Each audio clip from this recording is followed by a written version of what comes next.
I don't want to be right. What would Socrates say to that? It tickles my fancy. Oh, okay. Okay. Goosies. I don't have hair. Oof.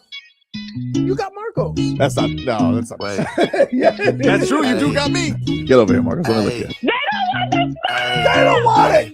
Tobin and Leroy, ready to deploy. Had to hit her with a little journalism, but that was a decoy. Better have about me, boy. Okay, Leroy and Tobin, hold to the show, man. Still in the sauce with the show, and till then his half moon open. Sometimes go taste like a snowman. No proof, I'm a lie about a motor. No proof, like I always wanted him. I never hated him. I never traded him. And if I did, I never ever traded him. You know what is a star? Like under the city, the driver's side floor. Gucci get large, so many more. 10 in the more, never a bar. Hey, 10 in the more, 2 to the P. Nothing to you, but it's something to me. Handsome as ever, and cute as can be. You can watch it on YouTube with viewing for free. Ay, this one time for the Twitch. This one time for the text. This one time for the phone line. Whole time wonder what they gonna do next. You know, I just wish you guys would stop the quibbling. Jay Lucas, welcome to Signature Winville. It was weird because when you look at the odds on ESPN, I think North Carolina was favored by 1.5. Yes, but it said the prediction. Miami said 62% chance of winning. Was it that high by the end? Yeah, no, before the game started. Oh, I thought it was more like 52 when I looked in the morning. It was by the game time. It was like 62. It was pretty close, but they got it last night, man. They beat North Carolina, the number 11 team in the country, fresh off their win against Duke. So now they'll be ranked.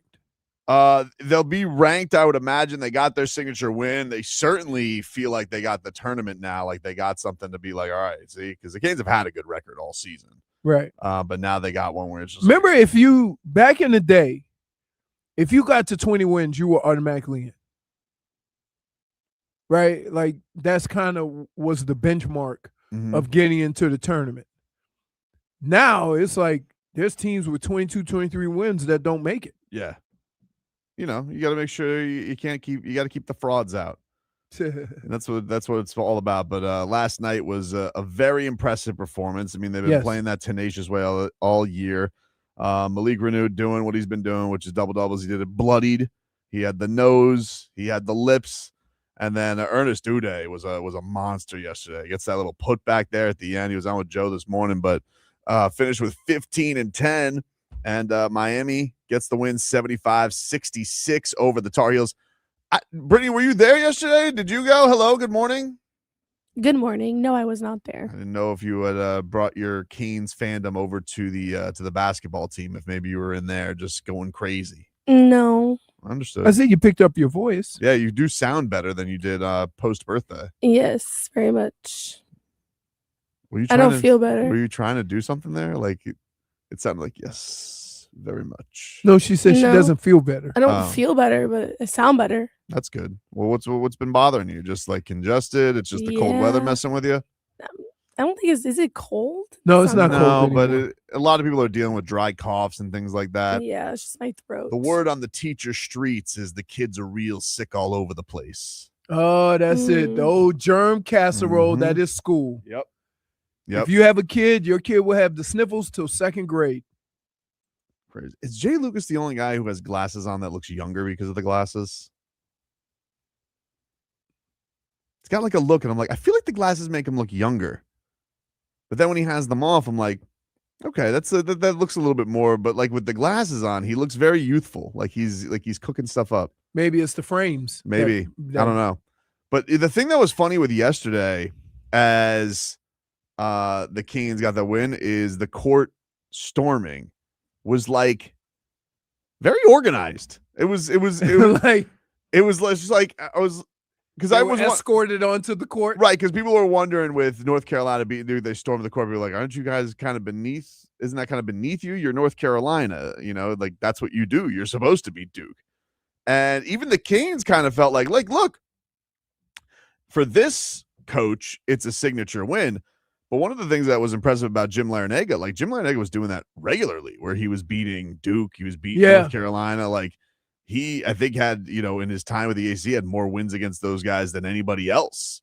And so, like, I didn't think it was like this.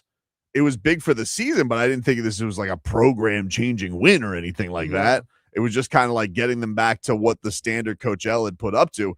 And man, I mean, Jay Lucas, who got the job as late as he did, to have them here, I'm very impressive what he's done. Yeah. I would say got to be a top 5 team. To go like chaotic. Yeah. Like you'd have to beat, I feel like for the Canes, they'd have to be like the first one to hand Arizona a loss this season. Which, no, somebody already beat them. I know. Yeah. Kansas I got beat them, but I'm just saying. But correct. But it wasn't a storming. It was just like, all right, come on out here, everybody. Let's celebrate. Let us celebrate. And it was nice. It wasn't lame. It was just like, everybody seemed like they kind of were just like making their way down, having a good time with the Canes and enjoying the party.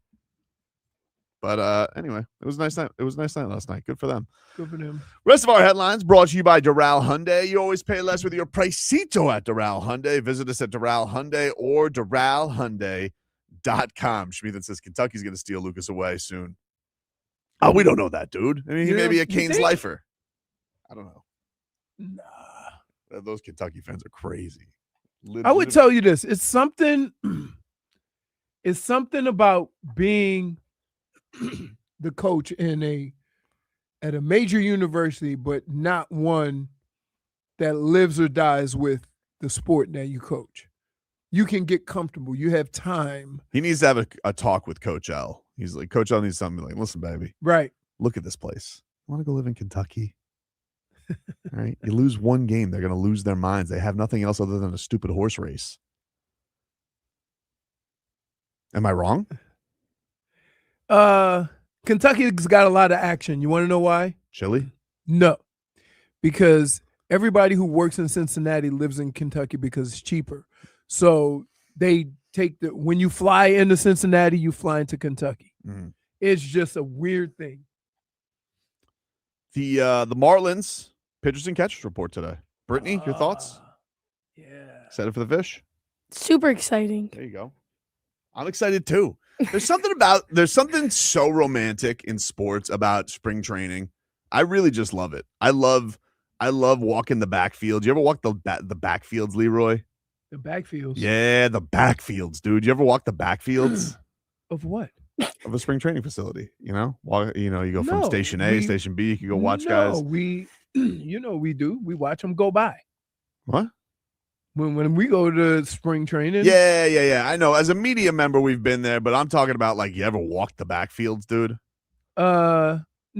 Oh man, what a time. Brittney, you ever walked the backfields? I can't say that I have. Let me tell you something. Walking the backfields, what a sporting experience. If you guys have kids, all right, you want a fun experience, take them to the backfields, dude, in spring training.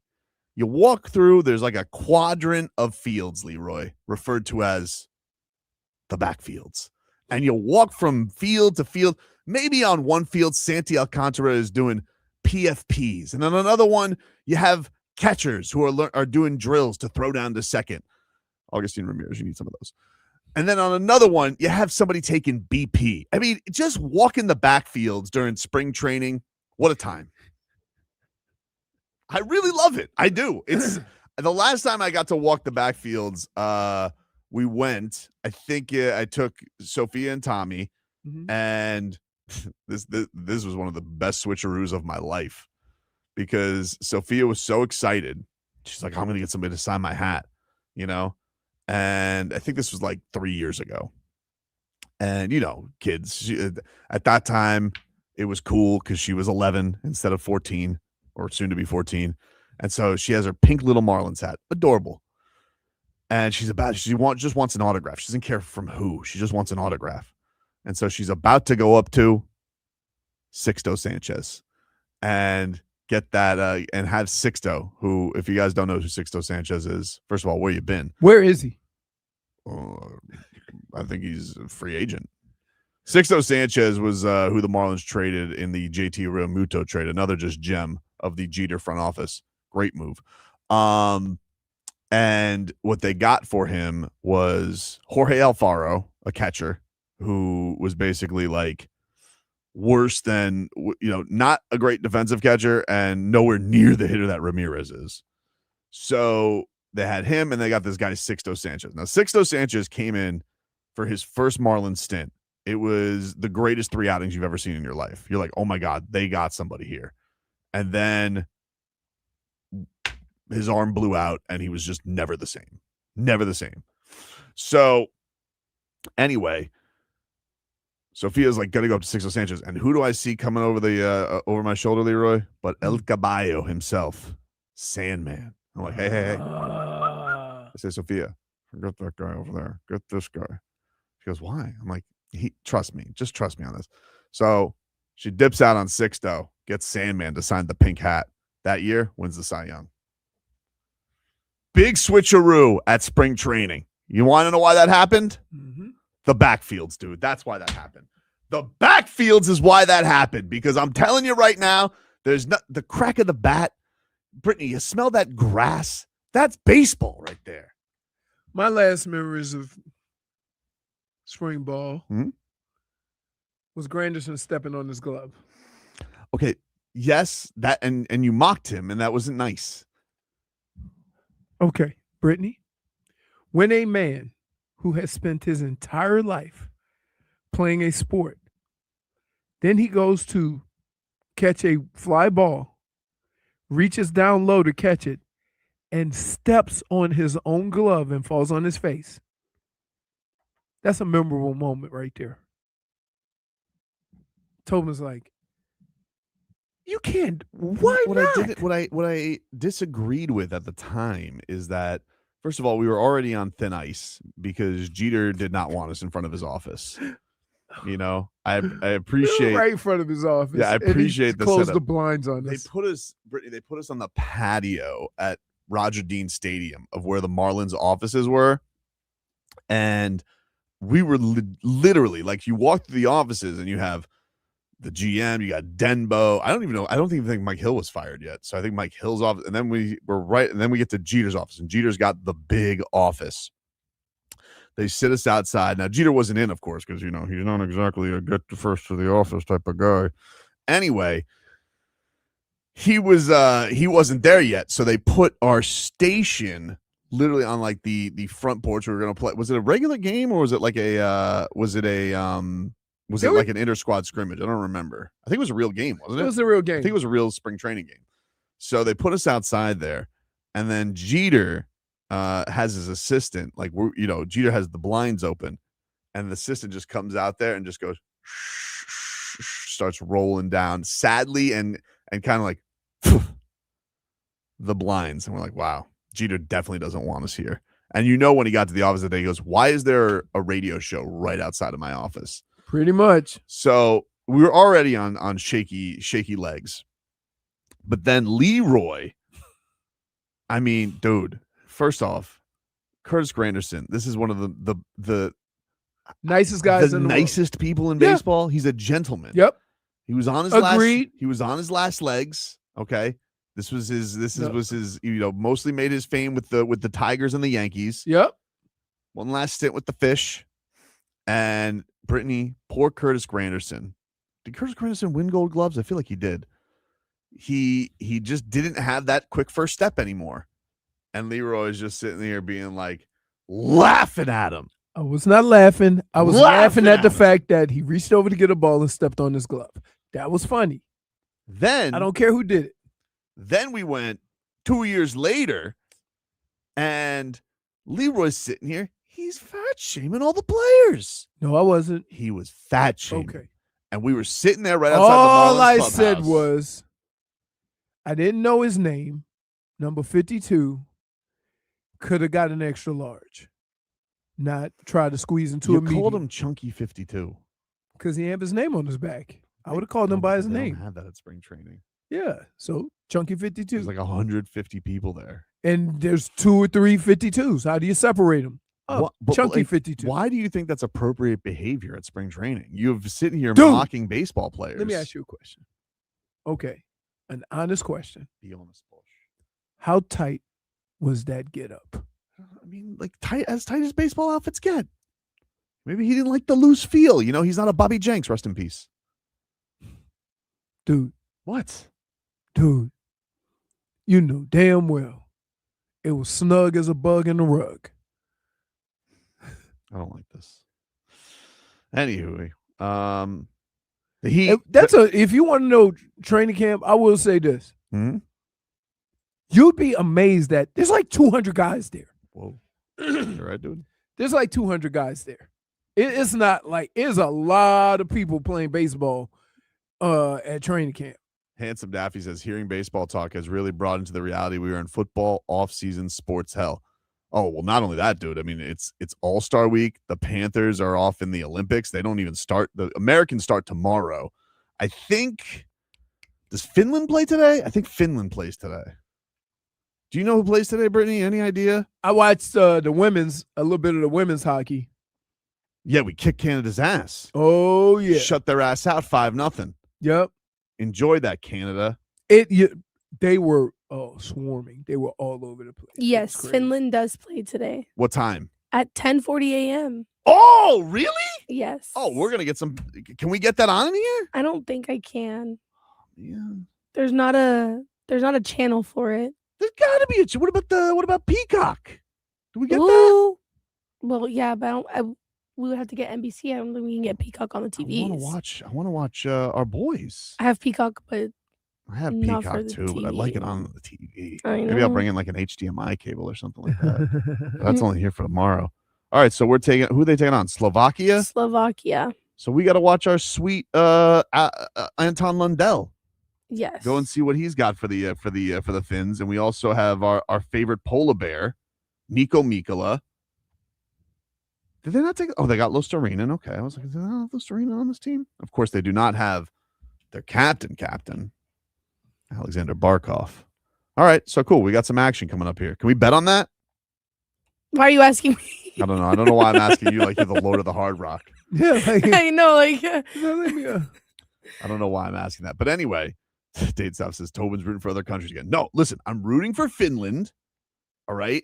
But I'm rooting for America. Okay. We all know Matthew Tkachuk brushes his teeth with a bald eagle. Nobody's more American than Matthew Tkachuk. All right.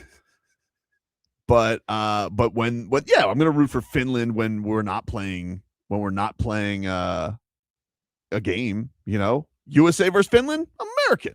What's the time change? There are in Italy 6 hours ahead, I think, or is it probably time in Milan? Yes, it's 4:18 p.m. Okay. So what's that? That's 6 hours. Yep. 6 hours. There you go. All right, so we'll keep an eye on that. We'll see Finland can get going. So you say it's sports hell. Hardly. Dude, I watch curling. Yeah. What's wrong with that? It's a great sport. Heat are back in action tonight. Who doesn't love that? Heat, Pelicans, 8:00. You producing that game, Brittney? Yes, I am. Who doesn't love that? I'm surprised you haven't said anything about Zion. You got to my next segment. That's what I was going to get to. Playing a lot of games in a row. Back after this.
Welcome back, everybody. It is Tobin and Leroy here with you.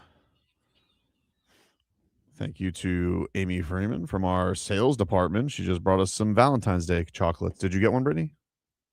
Or did she pass you by? I sure did. There you go. Boom. Happy Valentine's Day week to everybody out there. If you guys didn't recall, it is Friday or Saturday. Is it Saturday? Saturday. It's on Saturday. Saturday. All right. So don't get caught with your pants down. I mean, you know what? Never mind. Either way, let's get to 15 minutes of heat here, brought to us by our friends over at Doral Kia. You always pay less with your price seat at Doral Kia. Visit them at Doral Kia or DoralKia.com. The Heat will take on the Pelicans tonight. Hey, Leroy. The Heat are underdogs tonight against the Pels. No Norm, no Pella, no Hero, obviously. Shouldn't even say that anymore. I'd be like, I'll let you know. So no scoring? I'll let you know. And then possibly no Andrew Wiggins. He's questionable with a toe. Oh. Can I just tell you, toes suck. Dude, it hurts so bad. I can't. Speaking of Valentine's Day. It is brutal. I can't tell you, like, how difficult it is to do anything with an injured toe when you have to wear shoes. Man, you know whose toes have been pretty healthy lately? Zion's. Hasn't missed a game since early December. Been pretty durable this year, Leroy. Leroy. That's the bar we've set now. Pretty durable, Leroy. That's the bar we've set now. I'm not setting a Playing bar for a month in a row. Well, it's almost 2 months. It's almost 2 months. Okay. And so, I'm just letting you know, I know we'll get to the offseason and we'll do the thing. Because listen, I'm not on this Giannis thing anymore. All right. Now you're on the Zion thing. I've been on the Zion thing. That's better. I've been on. Well, maybe it is. You think? Well, hold on. Just out of curiosity. Yeah. What do you think is going to happen here once he gets here? Don't know. You do. I don't know. Idea. I don't know. You have an idea. New Orleans, Miami, party central, dude. Both of them. He's used to it. Samesies. Okay. And maybe he gets tired of it early. You burn out a little bit. It's like it's one of those things. Did you get tired of partying when you were in college? Yeah, I got to a point where it burned out a little bit. I became a more settled down man. I did. More mature.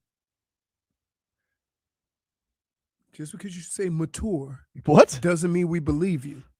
I'm telling you, dude. Stop. It's not bad. 39 games this year. What's this? Missed a dozen games. That's nothing. For Zion, I might as well be Mikal Bridges, who never misses games. Never misses games. This is like an Iron Man season for Zion. Still gets to the line a ton. What is he averaging? 22 points a game. 5 rebounds, 5 assists. 6 rebounds, 3.5 assists. Assists are a little down. 1 steal, a little over half a block. Team stinks. Got a lot of fun players though. Trey Murphy. Team stinks and they're favored. Yeah. Oh, they have 15 wins. Well, you did know this. He just lost to the Utah Jazz. I think Vegas is fair to say. We're not falling for that again. Yeah, nice try. I don't think there's. Hey Zorn, don't try that Olay BS. I don't think there's any shenanigans with the Pelicans though. I think they just genuinely stink. But I don't know why they're this bad because Trey Murphy's a player everybody wants. Mm-hmm. Zion, Derek Queen had a very nice start to the season. Mm-hmm. They have Jordan Poole. Oh, man, Jordan Poole got punched all the way to New Orleans after Washington. They did just trade Alvarado to the Knicks. But I don't know. Look, we're going to go into this offseason, right? And you and me, we're going to do plenty of segments, July Sports Talk. And, I don't want Giannis. I'm out on Giannis, okay? Enough of him already. Is that your way of, like, preparing for the worst? No. I mean, honestly, it's not. So what happened? See, Brittney, here's what's going to happen. I'm telling you now. I don't want Giannis. I don't want Giannis. I don't want Giannis. Did he get Giannis? I'm not cheering for Giannis. I'm cheering for the Heat. That's how it's going to go. No, I'm going to cheer for Giannis on the Heat, but I don't want Giannis. Okay. Of all your options, that would be the best one. I don't know. Stop. A little long in the tooth. Stop. Be honest. I'm being Stop. honest. You're telling me. He's had just as many injury No. concerns as Zion has lately. You're telling me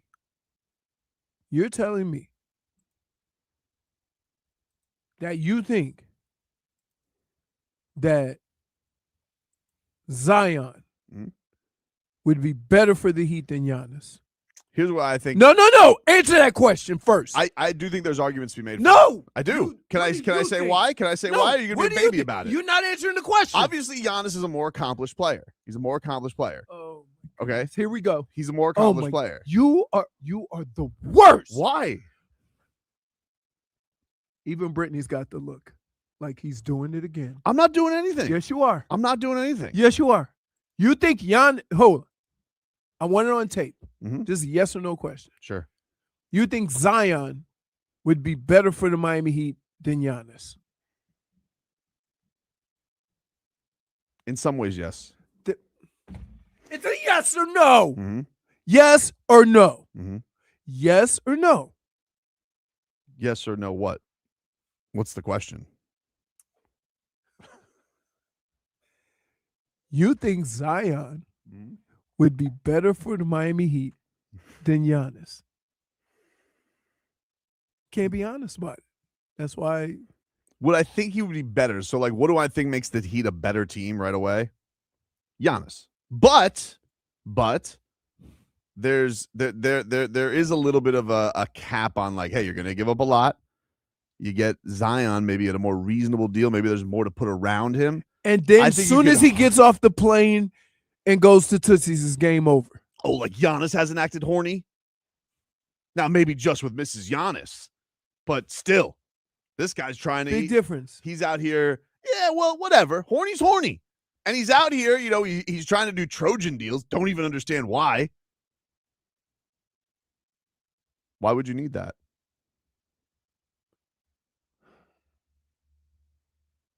Ever think of that?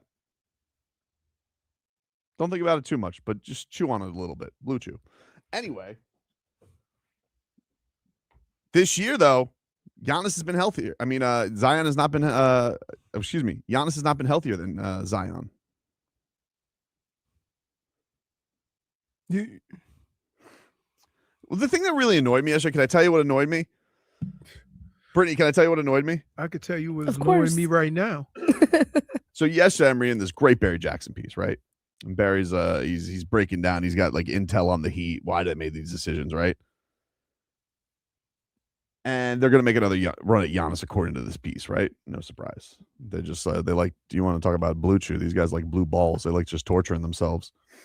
But then there was this piece talking about how, like, on the Ja Morant front, that like they don't like it because the games missed and the contract, and and then the red flags and all that stuff, and that like they don't want players with warts. And I was thinking to myself, what happened to the team that I love? The Heat used to be the hub for players with warts. They used to be, in a lot of ways, they used to be the place that, oh, that player has warts, we can get something out of him. And now all of a sudden they want a perfect player. Can I just say this? In the past, it wasn't as punitive as it is now. Why not? Because getting a guy back then on a $15-20 million deal is a lot different than getting a guy now that's $60 million and you're going to have to give him an extension. It's just more punitive to your cap if it doesn't work out.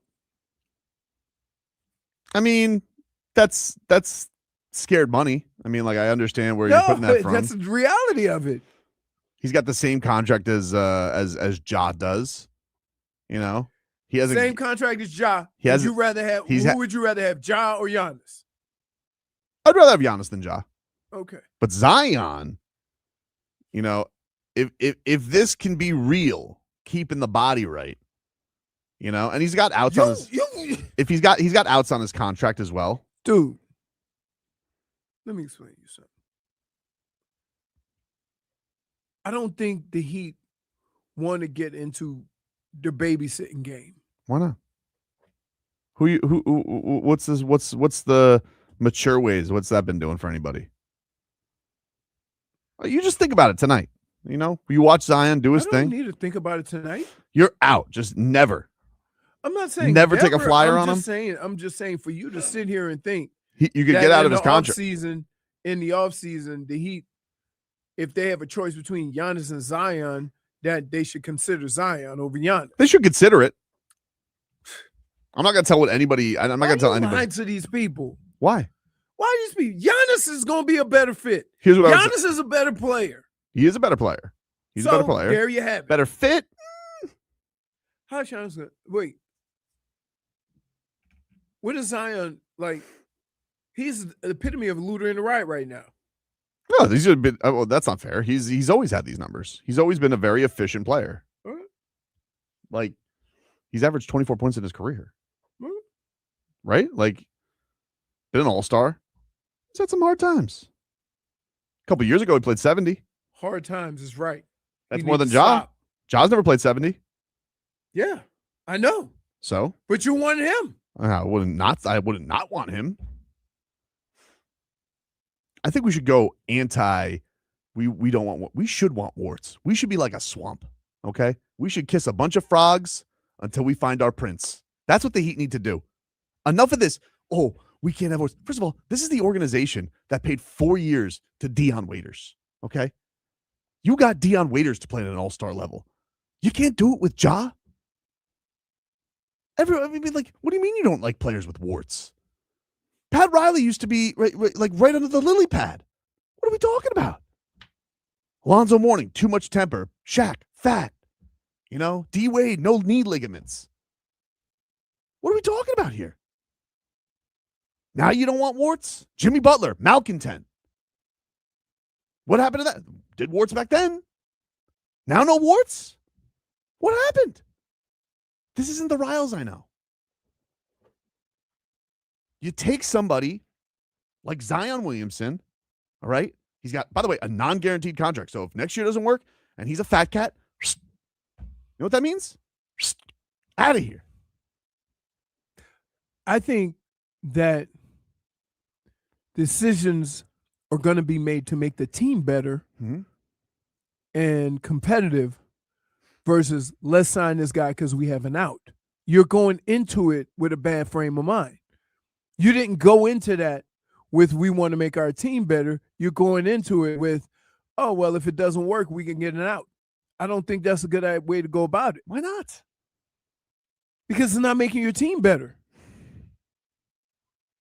It's not. This team can't use a 24-point a game scorer. Sure. Efficient, gets to the free throw line like a demon. Absolutely. But why isn't this contract guaranteed? Tons of injuries. Too fat. He's been in good shape, though. You would acknowledge he's in great shape. Yes. Looks better. Again. 26 this summer. That's young. You can't undo all that, though. I'm still on my mind. How many? He's giving you one good year. And he missed a lot of games this year early. He did. But so my question to you is. Not a lot of games. 10 games. Because you want him, you're going to overlook all that other stuff and say he's great now. Not overlooking anything. I've wanted Zion for multiple years. But he got hurt a couple playoffs ago. But he played 70 games that year. Oh, my goodness. I feel like Thanksgiving all over again. Why? Arguing with my daughter about the fruitcake jujubes aren't edible. The fruitcake gummy bears that you see when you walk in the front of the store, those aren't edible. Dade South says to be better on the court, you need some warts. He's right. When all of a sudden when were the I can't talk. Because he's glass, I'll pass. Okay, there we even. Hey, objectively, that's a great slogan. He's made of glass. He likes too much ass, so Leroy's gonna pass. Dude, you are at the epicenter. What do you mean? Of Astron. Yeah, we are. And you trust, Tyreek came from Kansas City. Oof. And what happened? Well, he broke the Dolphins record twice. Okay. You know, Which one? Astron record and passing yards or receiving yards. Passing. Thank you, Tobin. Thank you. Thank you, Don. So, like, so this is not a problem. The playing portion of it, the talent portion of it is not a problem. But if I'm the Heat front office, my main concern is availability. Sure. But Giannis has those flags too. He has. You can't deny that. He's had those flags the last few years. Obviously, he's been to the highest of heights, but he's got Giannis, or Zion. Zion's got the best resume, but he's got the same red flags.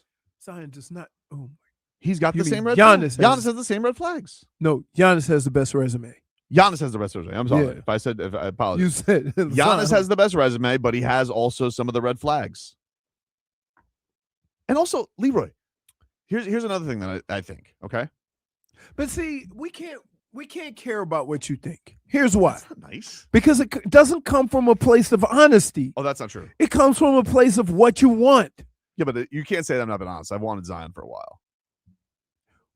Listen. When the Josh stuff was going on, when the Giannis stuff was going on, Brittney, look at me. Whoa. Let me explain something to you.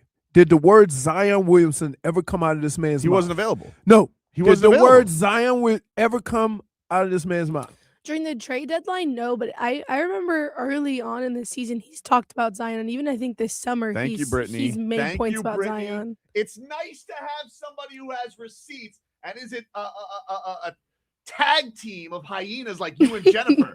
You didn't say that. You didn't say that. That's you and Jennifer. That's you.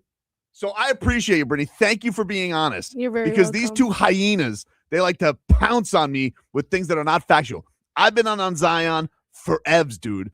But Joe Dumars, strangely, I don't really understand. I got to be honest with you. I don't know what Joe Dumars is doing. First of all, he trades an unprotected first-round pick for Derek Queen. That's crazy. He's averaging 12 points. I mean, they would have had like the number 3 pick this year. Now they don't. That's weird. But the other thing is, I've been in on Zion, okay?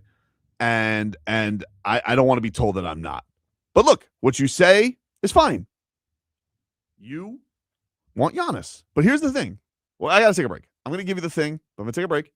We'll recollect. And by the way, Jennifer, don't act outraged in the chat. You know you do that. All right? You're a hyena jumper. That's what you are. Take a break. Back after this.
Back. Tobin and Leroy here with you. So we all know me and Tobin are good friends. Yeah. So my man brought some C4 because I was talking about that purple. Yeah, man. Shout out to Fabian from C4, dude. So we looked through the assortment of flavors. We got Cosmic Rainbow. We got Jolly Rancher. Is that orange? Yeah. Jolly Rancher orange. Mango Fuego. And then Tobin looks over at me and he says, I'm going to leave the watermelon for you. That's not what I said. You're such a bastard. You're such a rat bastard. No, dude, that's not how that happened at all. You are a top. Okay. Listen, I know that's revenge for the Zion talk. That is not what happened. That is not what happened. Okay. You said you wanted the watermelon flavors. Okay, I'll leave it for you. You are the highest of rat bastard. Okay, I'm just playing. During Black History Month. I know. Wait, you don't even understand. Wow. You are just the worst. Oh, that was was sweating. I didn't even say it. Goes, no. God damn it. Why would you say that? Oh, my stomach hurts. As soon as, oh my goodness. You are such a bastard, man. Oh my goodness. Anyway, thank you. Brittney, you know how uncomfortable he gets, right? Because he doesn't want to offend anybody. Oh, that was beautiful. I was looking over the flavors of C4 and I say, oh, watermelon. And you're like, oh, watermelon? I said, yeah, okay, I'll leave it for you. I didn't mean it like that. Jesus. Oh, anyway, I picked. Now, wait. Now we're even. That was fun. I ended up picking strawberry Jolly Rancher, which I'm going to pop in. Appreciate Fabian from C4 dropping it off because he said he heard the clip yesterday. Talking about some purple. Woo! So he brought us some. Oh, man. By the way, Slovakia has just gone up 1-0 on Finland. So Finland had so much pressure on them. Yeah, classic Panthers. They give up the old rush. It is like watching Finland is a lot. It's like watching the Panthers. Whole bunch of checking, people banging up against the walls, like just yeah. He's and not only that, but it's like you got Lusterinen and Lundell on the same line. Mikkel is there kicking ass, but so far, even with the shots, 7-3 in favor of Finland, they're down 1-0. So hopefully, you know who they don't have? Bob and Ned. They don't have Bob and Ned. I was like, and they also don't have Barkov. Yeah. And of course, I feel bad. Obviously 3-peat is what, Barkov is probably ultimately working back for. But, when he was talking earlier in the year and, Spo said he's going to be back in 5 months because he probably held out hope, like, I'm going to make the Olympics. He was trying to do the Lindsey Vonn before the Lindsey Vonn. Well, you see what happened to Lindsey Vonn. Yeah, yeah. But Barkov is Barkov not getting to go to the Olympics. That sucks. Yeah. That sucks. Yep. It's that would have been because remember, isn't it ironic? Watermelon talk and then a KFC commercial. Hey, listen. What are you doing to me? Like, no, that's certain. Wait, you know what, Brittney? Here's the deal. Remember yesterday when he could just get me going and he would say, got him. I didn't say anything. No, right? But he knew what he was doing, right? So now I that's payback for the Patrick Mahomes segment. Yeah, to me, because there's only one thing that just makes you extremely uncomfortable. You could talk about anything, but he goes out of his way to not step into anything or suggest anything or whatever, right? Which I appreciate. I know my man. I know that, like, he don't have to worry about it, but he's very nope, not touching that. Nope. Like, he will back away from any conversation that would even insinuate, which I appreciate. But I found a moment where I could get him back, right? For all the hell he's brought me through, the yelling, the whatever, and I caught him. Just thought it was a flavor that you nothing to do with anything. It was hilarious. Well, I'm gonna crack open this. I'm gonna wait till I get some ice. The strawberry Jolly Rancher. Strawberry Jolly Rancher is pretty good. Oh my god, that is really good. Strawberry, like when you just go with the candy. I don't know what this orange is. I think that's peach Jolly Rancher. Is peach? I think that's like the popsicle and Jolly Rancher package from C4. Hold on, let me see. What flavor is it? Is it peach or orange? I think it's peach. I'm pretty sure it's peach. Oh, it's peach. Because I was getting ready to say, like, dear C4, nobody eats the orange ones. So that's true. Right. We don't eat the orange, the yellow. Now, you want to impress me? Make apple. Oh. Apple. Yeah. Come on. Apple Jolly Rancher? Oh, delicious. We'll take a break here on the program, get you caught up right now. Finland down 1-0 in the Olympics as they've opened up men's play today. We're keeping an eye on our cats over there. Slovakia up 1-0 halfway through the first period there. Get you caught up with your headlines. Back after this.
All right, welcome back, everybody.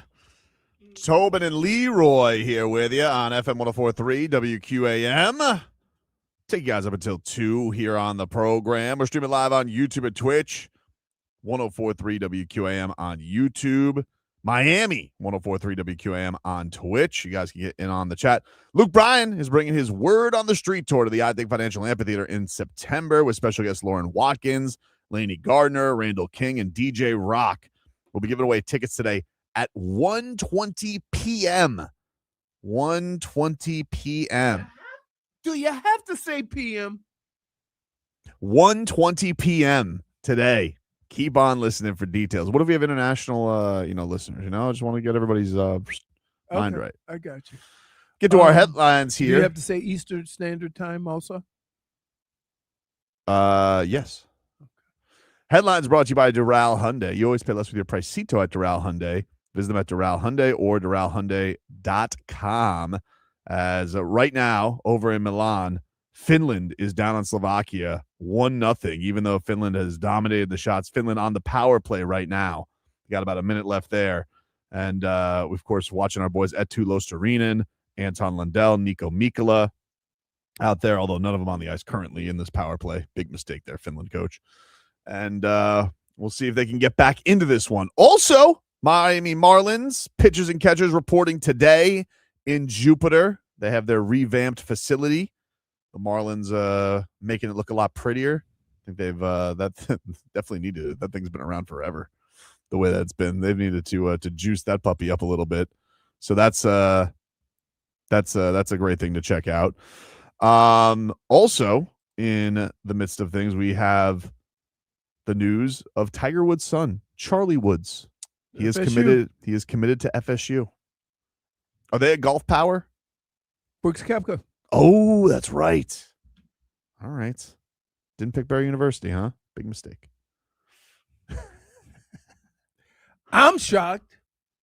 Now, here's what I would say about this. FSU is not known as a golf powerhouse, although they've had some good runs. Mm-hmm. But Oklahoma State, Stanford, those are like golfing powerhouses. Maybe he wanted to be closer to home. Yeah. I don't know. Yeah. The other piece of Marlins news, didn't get to this yesterday, but the Marlins, I'm sorry to report, Brittney, they have discontinued the rooster race. No more rooster race. What the hell's the rooster race? Well, you know how like in certain ballparks they'll have like the president's race. Where they had the heads with the presidents. In you have of course the sausage race in Milwaukee, and the Marlins used to have the what the hell was it called? It was like the sea life race. Like they had like a crab, they had a shark, they had Julio the octopus.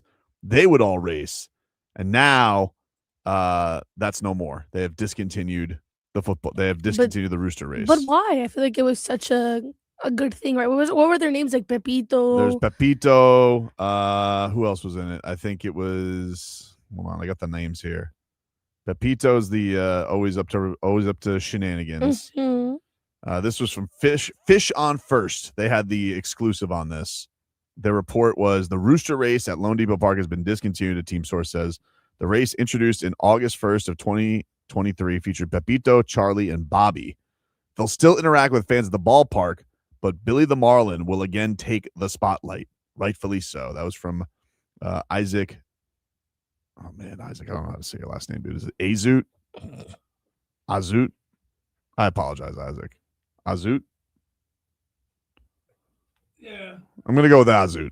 If I'm wrong, Isaac, sorry, but he's on Fish on First, and the Marlins rooster race. There's our YouTube visual for some of our viewers right now.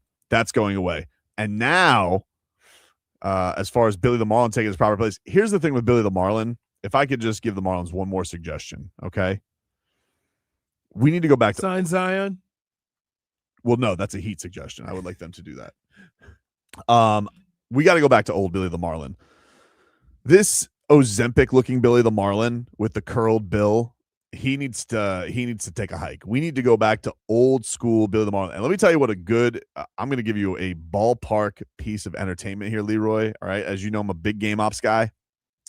What the Marlins need to do, all right, Brittney, you ever remember this as a child? You're gonna have to maybe refresh my memory here. Billy the Marlin had a game that was for all time, and that was Billy the Marlin Bill ring toss. Kids would go out there. You'd open up the side gate, Leroy. You were given rings. Billy the Marlin would stick out there with his Marlin beak, and you had to toss the rings on there. You get it 3 times, you win an autographed baseball or a bobblehead or whatever the prize was of that day. Now, Billy would help the kids. He was, maneuvering the head a little bit, right? So it was Billy playing catch with the rings. Yeah, but I mean, you don't want kids going home crying. Then pick an easier game for them to play than throwing a ring around the. I remember that game. That game scarred me at the fair. Yeah, it wasn't with like the Coke bottle. It wasn't a Coke bottle though. Like you'd get something like the size of like you ever have Rebecca dive for the pool rings? They were probably about that size. Oh, okay. They weren't like teensy weensy. Yeah. So it was winnable. That to me, that cannot miss. That was a top-notch ballpark game. Right up there with the hat shuffle. Love it.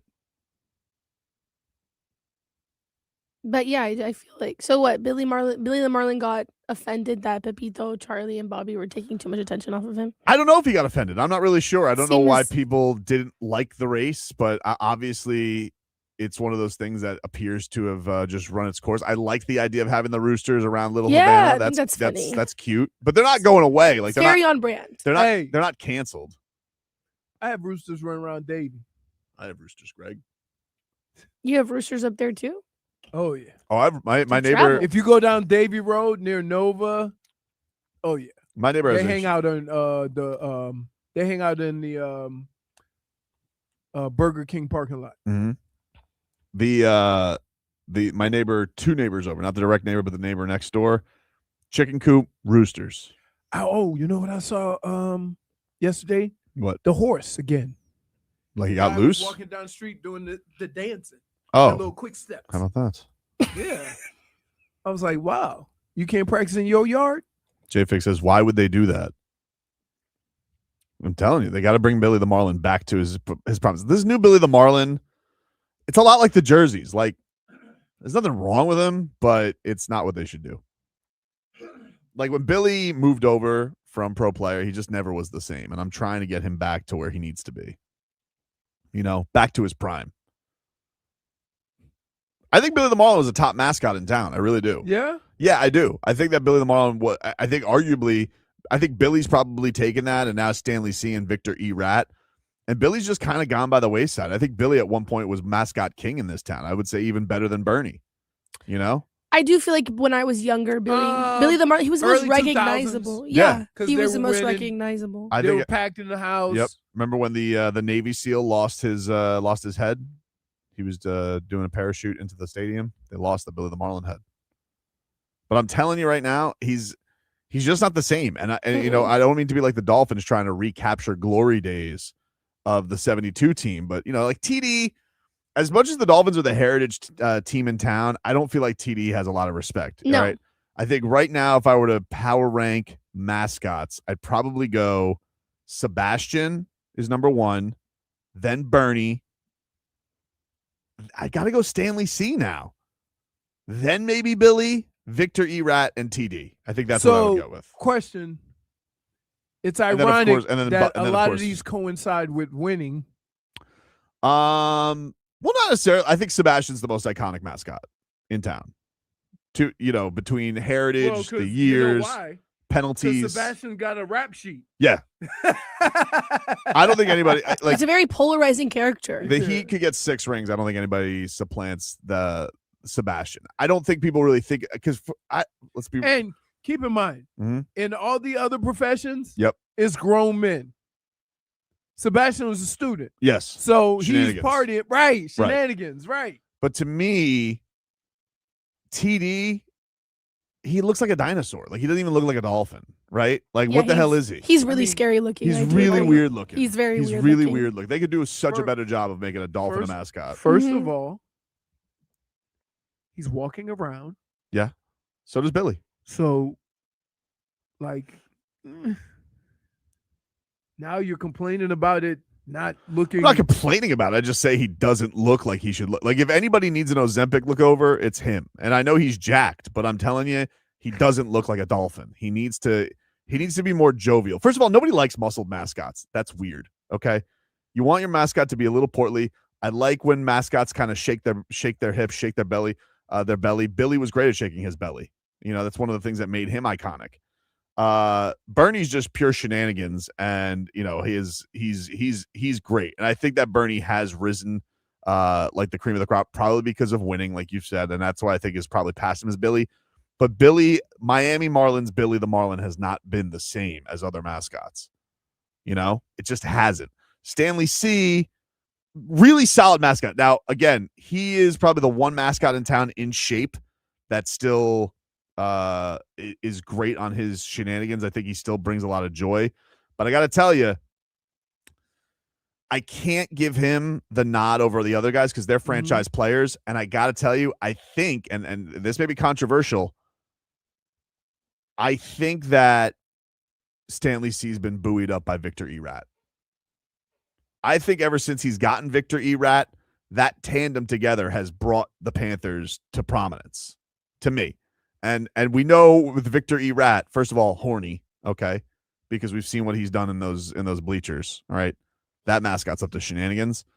And also, I just think that the Rat, so symbolic with the organization, them as a tandem to me, it just knocks you down just a peg. He doesn't have to carry the burden like Bernie does, like Billy does. You know, and Bernie's not really, obviously, Billy's not really looking to Pepito for help. So a true franchise guy. That's why that's what makes Sebastian so great. You know. Well, and also, Sebastian does all the sports. Right. Except baseball. Baseball, they had their own guy. Oh, do they? Yeah, the Miami Hurricanes maniac. He looks kind of like the Philly Fanatic. It's a little weird. I don't really know the origin of that, to be honest with you. Usually, they only have one mascot for college. Yes. Typically, they do. Well, except like stupid Auburn. What are the Eagles? They're Tigers. What are they? Right. Who knows? Michigan doesn't have a mascot, right? We don't need a mascot. That wasn't my question, all right? Jeez Louise, all right? Nobody's I questioning the blue of your blood. Calm down. I was just asking if you had a mascot. I don't think so. Stun Steve says Sebastian and Bernie are 1A and 1B. Do you think that he supplanted? Do you think that Bernie has supplanted Sebastian? Sebastian, even for me, so a person that's, you know, I've been down here since early 90s. Mm-hmm. Sebastian clearly is, you know, because keep in mind, all these other than the Marlin, I mean, not the Marlin, the Dolphin. Yeah. Nobody else has been around as long as Sebastian. Right. So there's a heritage to it. He's OG. Right. And he has the move, a signature. So he has set the bar right for how it's supposed to be done. And Brittney, I think you would agree with this. If we were to talk about the signature South Florida sports maneuvers, okay, you would talk about Gary Sheffield's bat waggle. Mm-hmm. You would talk about Dwayne Wade over the head. Mm-hmm. And you would talk about Sebastian, the crisscross beak. Absolutely. Like Sebastian grabbing the beak, Leroy, like this, and like pulling it to the opposite sides. Everybody's waiting for that. It's like you're waiting for Hulk Hogan to do the ear thing. You're waiting for Ultimate Warrior to shake the ropes. Mm-hmm. You're waiting for Sebastian to do the beak thing. His beak, and then also don't forget his CANES games that he does after every score. Yeah, of course. That's iconic.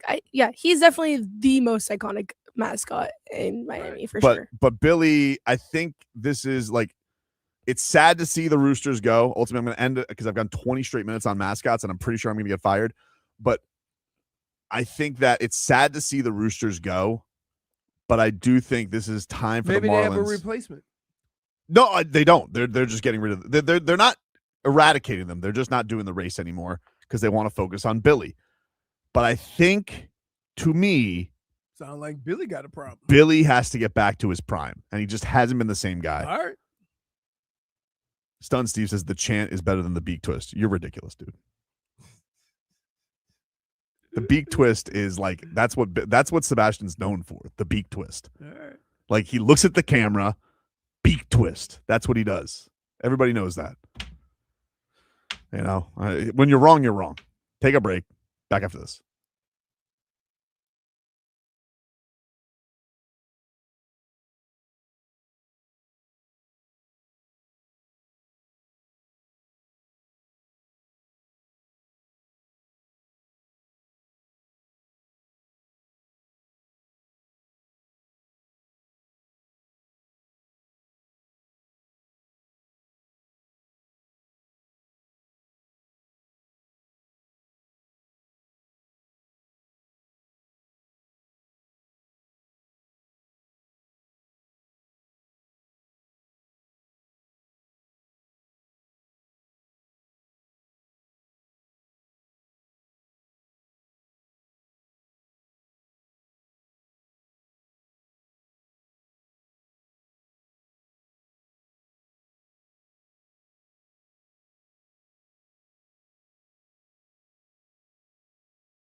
Okay, welcome back. Tobin and Leroy Did here you get with all you. that Billy the Marlin crap out of your system? I object to you calling it crap. I thought that was You maybe went a little too far. Why? You weren't I mean, I apologize if you weren't intrigued. You seemed interested. No, I was intrigued. Interested. But once you get past Sebastian, all the other ones are Johnny come latelys. I mean, I don't think I don't think you consider a team that mascot's been around for 35 years. I don't think you can say they're Johnny come latelys. Okay, but relative to Sebastian. Yeah, relative to Sebastian. Right. Relative to Sebastian. But again, the Dolphins who used to have a regular mascot, Flipper, back in the day when you could put a porpoise in a tank and it wasn't frowned upon, maybe that would have been for us, but yeah, you have to get with the times. Again, do mascots only matter if your team's winning? No, because Billy the Marlin. Listen, Billy the Marlin. This is what I'm saying. Billy the Marlin has been through some lean years. That's what speaks to his power. At his best, he was a great mascot. I think mastered the silly string in this town. I don't want to keep doing this because again, I'm going to get fired. But I just want to be clear here. No, I don't think winning is all that matters. I think Sebastian didn't lose. There's a lot of lean Canes years. I still think that Sebastian is the most iconic. Right. And and Stanley C needed a wingman.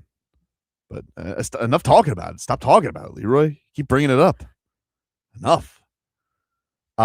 Speaking of funnies, though, Bam Adebayo, he has apparently recovered from the loss to the Utah Jazz because he's back to making jokey jokes, and he has changed his Instagram avatar to him posterizing Kel'el Ware.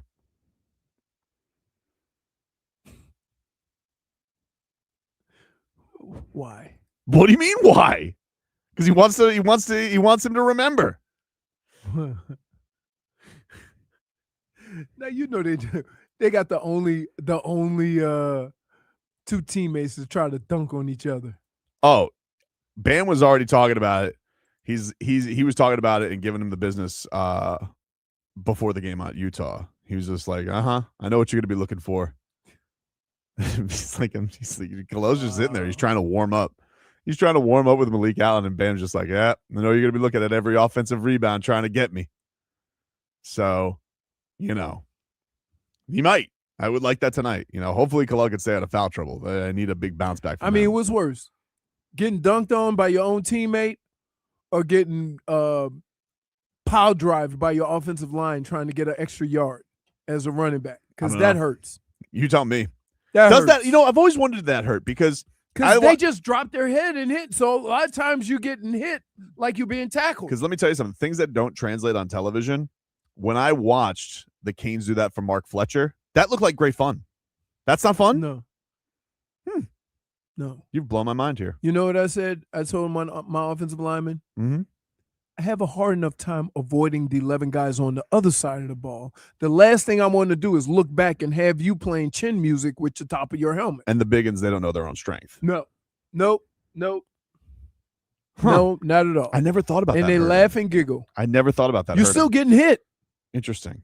You're still getting hit. You're not getting. But they call it the tush push, but you watch how offensive linemen go up in there. But do you have any type of I guess it's the word I'm looking for. Is there like an adrenaline rush where you don't feel it because you're so excited about the game? What are you talking about? I don't know. I'm just asking. It just looks like the adrenaline rush is over. If you were a running back, wouldn't you want the feeling of your offensive line pushing you along? I don't know the feeling, but it does look like fun. It looks like fun. Yeah, it looks like fun. It looks like fun. Except it's not pushing. The initial contact is a hit. What about pulling? What do you mean pulling? When they're pulling the pulling's different. Pulling's different. Okay. Pulling's different. Interesting. But when you sit, look, so when you turn like this, I remember turning, because back when I played, you couldn't do it. You couldn't push. I remember turning like this one time, and one of my linemen hit me right in the face. He goes, "You were a yard short." I said, "Okay, now I'm a week short because I'm concussed." That is a problem. I have breaking news on the suspensions. The NBA has come down. It's good to see them rule on something, by the way. Glad that Adam Silver got out of his office to make some decisions. Although I think this is a deputy who does this. Shams Charania, NBA suspensions for Pistons Hornets fight. Jalen Duren, 2 games. He got the least. Even with the face mush. Moussa Diabate, who started all this, he got 4 games. Miles Bridges, who was running around like a maniac. This will be the first 4 games he games. missed in years. No, you're thinking of Mikal Bridges. I'm thinking of Mikal Bridges. Yeah, Miles Bridges missed a lot of games. Are they related? I don't believe they are. Miles and Mikal. Okay. I screwed that up before. And Isaiah Stewart, beef stew. 7 games. Yeesh. Just because he was looking for action. I mean, who was throwing the haymakers? He was one of them. Him and Miles Bridges were full on like. Yeah, they were trying. A lot of missing. Trying. A lot of missing. A lot of missing. A lot of missing. But it's something we haven't seen in the NBA in a really long time. I'm not going to lie. Duncan Robinson, 0 games. Oh, did you see that video of him? He just had no time for it. He said no, absolutely not. No time for it. He's old. Older. He's not like these guys are all 23, except for Miles Bridges. No. They're all. But I feel like he had an edge to him when he was. When you watching the enthusiasm in which they throwing punches. Dunkyard Dog was ready to take a nap.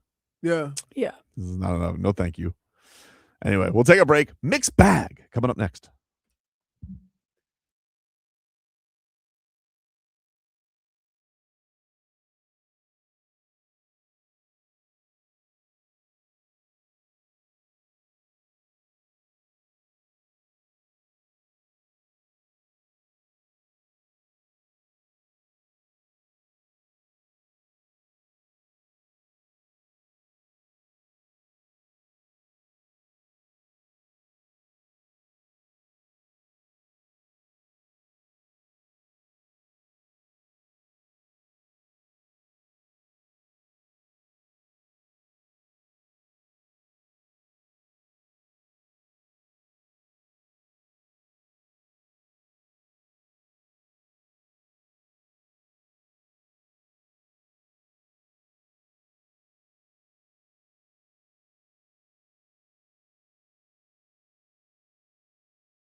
All right, welcome back, everybody.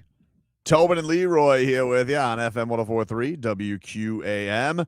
Take you guys up until 2 here on the program. It's that time of day where we like to mix things up. Let us get to the mix bag.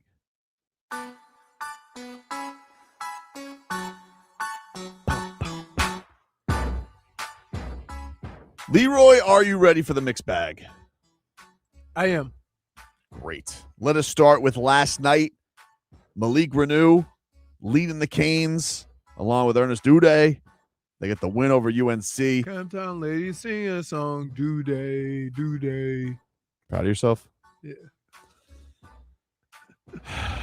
Let's hear from Malik on beating UNC.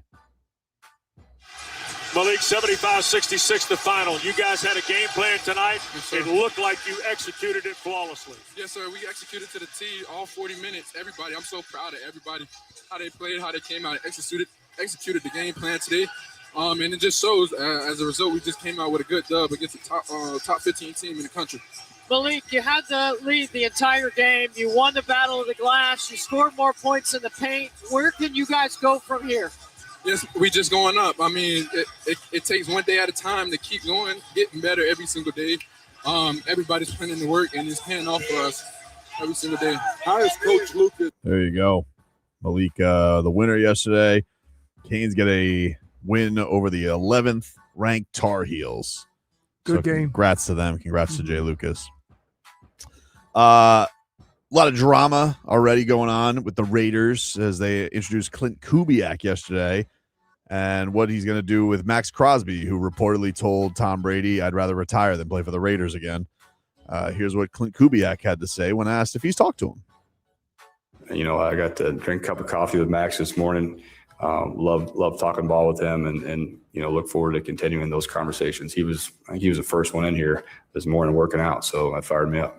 Q Myers, Raider Nation Radio 920, expanding on the Maxx Crosby conversation. How important is it for him when you talk about silent film and you're talking about, you know, finishing in practice and all that grit? How important is it for him to be, you know, buy in with you immediately to kind of set the tone in the locker room? Yeah, we want him to be a part of our success going forward. There, you know, there's no doubt about that. And you know, he's one of the best players in the NFL. So that's a no-brainer to get to work with Max and to see him continue to have success with this organization. All right. So maybe they'll solve all that drama. I mean, you know, usually what they do is give him more money. I think he just got an extension. I think he got just paid last year. So did Myles Garrett. Did he ask for a trade this offseason? Last year. No, I know last year he did. I'm asking, did he do it again? No. He's pretty big. No, I understand him. I know that he's well compensated. Right. I know this, but his complaints about the team, not different. I mean, they're still not good. They are terrible. I would say the Raiders are worse than the Browns. Well, they're about to get Fernando Mendoza, so at least they got that kumbaya setting. Deshaun Watson. Oh yeah, who could forget? Not Shador. Are they going to be in a battle? Dylan Gabriel. Who does Todd Monken want to go with? I would pretty much guarantee that they all think that Deshaun Watson is the best quarterback. Whether he plays or not, that's a whole different story. Mm-hmm. But you want to talk about having dead cap space. Woof. Mike Vrabel, he met with the media yesterday and defended Will Campbell after his stinker. Yeah, Will's 22 years old. He's our left tackle. He'll get better. He'll get stronger. There's moments where he played well, moments where he blocked a guy. There's plays he'd like to have back. We're not moving Will to guard or to center or to tight end or anywhere else. So I don't know what to tell you. He said he was hurt, right? Will Campbell said he was hurt, yes. But he said that's also not an excuse. Sure. And when a coach says that you want some plays back. It's not an excuse. It's a reason. When a coach says he wants some plays back, that means you stunk. It's the one thing I hated about sports. Because you go into, you know, a game and you go, you know what? I'm going to give everything I can because I'm the best option. And you can't perform the way you want to because of your injury, nobody cares. Nobody cares. Right? I'll give you a perfect example. Remember when they were talking about we want Tua to be safe, we want him to be available, and I said the first time Tua can run for a first down and he slides short, everybody's going to flip out. And guess what happened? You didn't care about that. You wanted the first down. That's the nature of it. The thing that was odd with Tua about that, though, the thing that was odd with Tua is he didn't know how to do it properly, though. Yeah, but I'm just saying I knew that if you're in a critical moment in a game and it's 3rd and 1 or 3rd and 2 or 3rd and 4 and Tua takes off to run and slides when contact is coming instead of trying to get the first, that people aren't going to, I don't care. I understand, but I also think Tua was really bad at handling contact his entire career. Yes. He was bad when he ran into DeMar Hamlin. He was bad when he got crunched on his hip last year against the 2 years ago against the Texans. He was the only time I remember him doing it and delivering was that one time against the Jets where he trucked a guy who was, thought he was going to slide. Well, that's it. That's the only reason why you're going to get him. Yeah. So, he's always been bad at it. It's not like that's a new thing that happened last year, but he obviously played last year with some type of short circuit with, whatever was going on with him physically / mentally. I will say this, and I mean this, that I think as an athlete, sometimes you cannot be consumed by what everybody's opinion is of you and how you think you should look, right? Or how people view you. Sometimes you got to have a level of arrogance where you go out and just play the way you play and just that's the way it is. And I think Tua got too concerned with how he looked playing the position instead of playing the position. Oh, I don't want to throw a pick. Oh, I don't want to do this. Oh, I don't want to do that. Instead of going out and playing football. And it showed. It showed that he was tentative. He was terrified to make some plays. Right. And it came across in a very negative way. And I just think that he got caught up with listening to what so many people's thoughts were of him, that he forgot how to play. And sometimes you need that level of stubbornness and arrogance to go out and put the noise aside and just play. He couldn't do it. And it showed. It showed with how he threw the football, where he threw the football, when he ran, how he commented on things, right? He's always trying to protect. It was a podcast. It was a press conference run for the ages. Right. It really was. And so from that standpoint, I think this offseason, right, he said everybody said he was too small, so he went and drank beers and got thick again. Right? But do you think there is also a part of it that because he came into the league already a little bit banged up, because he was talking about that this year too, has stuff just does it catch up with you quicker? Not necessarily, because when you're young like that, your body still has the ability to heal. You have the ability to get stronger. It's when you get older and you have those injuries and your body's not responding to treatment as well as it did early on in your career. But for guys who are in your 20s, but for guys who get hurt in their early 20s, is there anything that can burn you out quicker? You still have that metabolism. You can do it. Now, my problem is that there's certain injuries that he had. What do you think about like a 26-year-old basketball player who had early injury problems, but now seems like he may be putting that behind him, but is efficient at getting to the rim? Do you think in a new situation that could work out because it didn't burn out early on, even though there were injury concerns? Is that possible?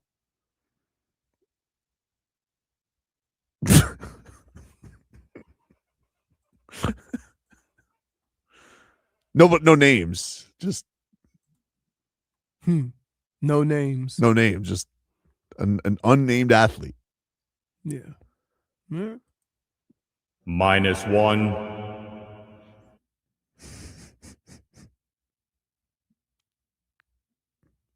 You're done. No, I got to continue with the mixed bag. I got more stuff. Okay. Doing more music, Brittney. New Miami Dolphins defensive coordinator Sean Duggan. He was talking to the media in the middle of last week, and he was asked about how they should build the defense. That's what he had to say. I believe the game always starts up front. I think that's kind of the beauty of football is, it's always been that way, right? You can go back and watch film, and, they used to have ESPN Classic, which they should definitely bring back. That was a great channel, by the way. But it's the same, right? You can go watch games from 40 years. It starts up front. To me, it starts with stopping the run, staying square, playing your gap. You should be able to see a guy's numbers in his nameplate, taking away space for the offense. And then up front, when it comes to the pass game, everything works together, right? The D-line's got to get pressure on the quarterback, and then we got to cover in the back end. So, when you do those things and it's all 11 guys playing with that mindset, I think that's how you start playing really good defense. I lost everything after he said he wants to bring back ESPN Classic, which I agree with. It was a good see. He's young, though. Like, how long ago was he watching? I don't feel like ESPN Classic's been around for like 10 years. Can I just say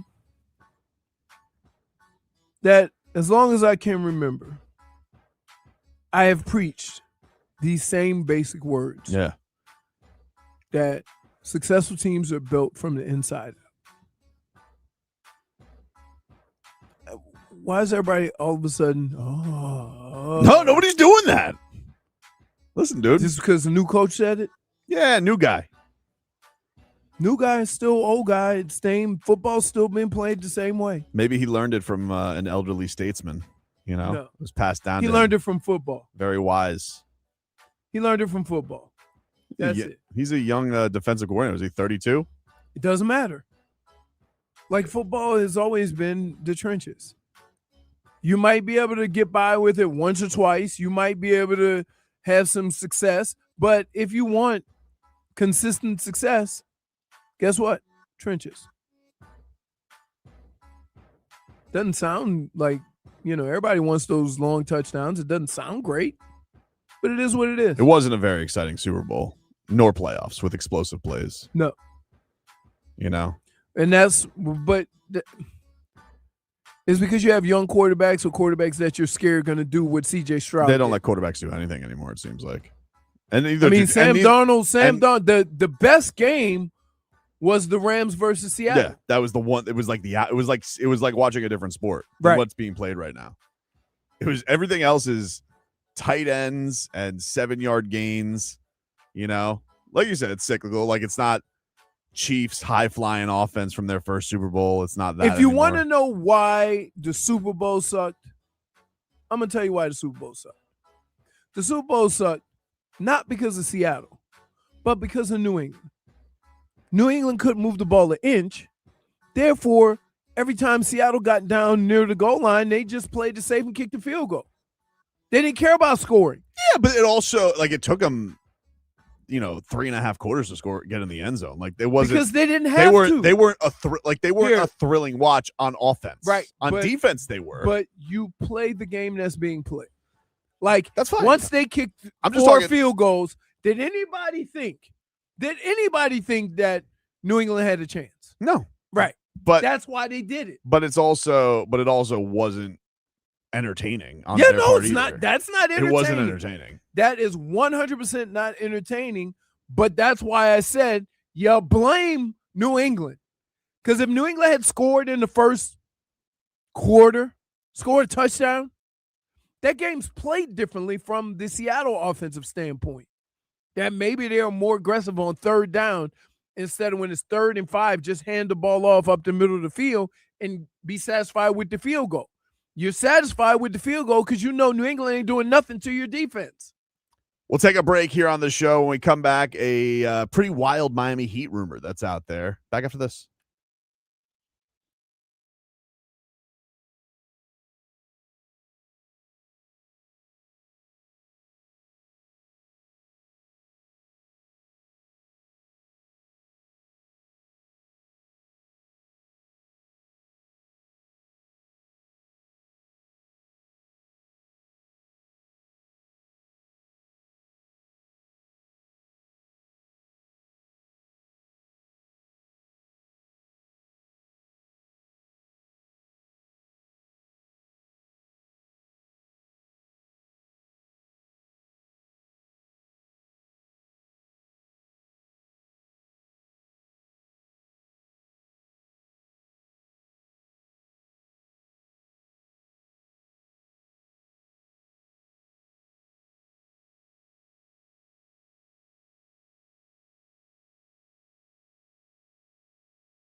All right, welcome back, everybody.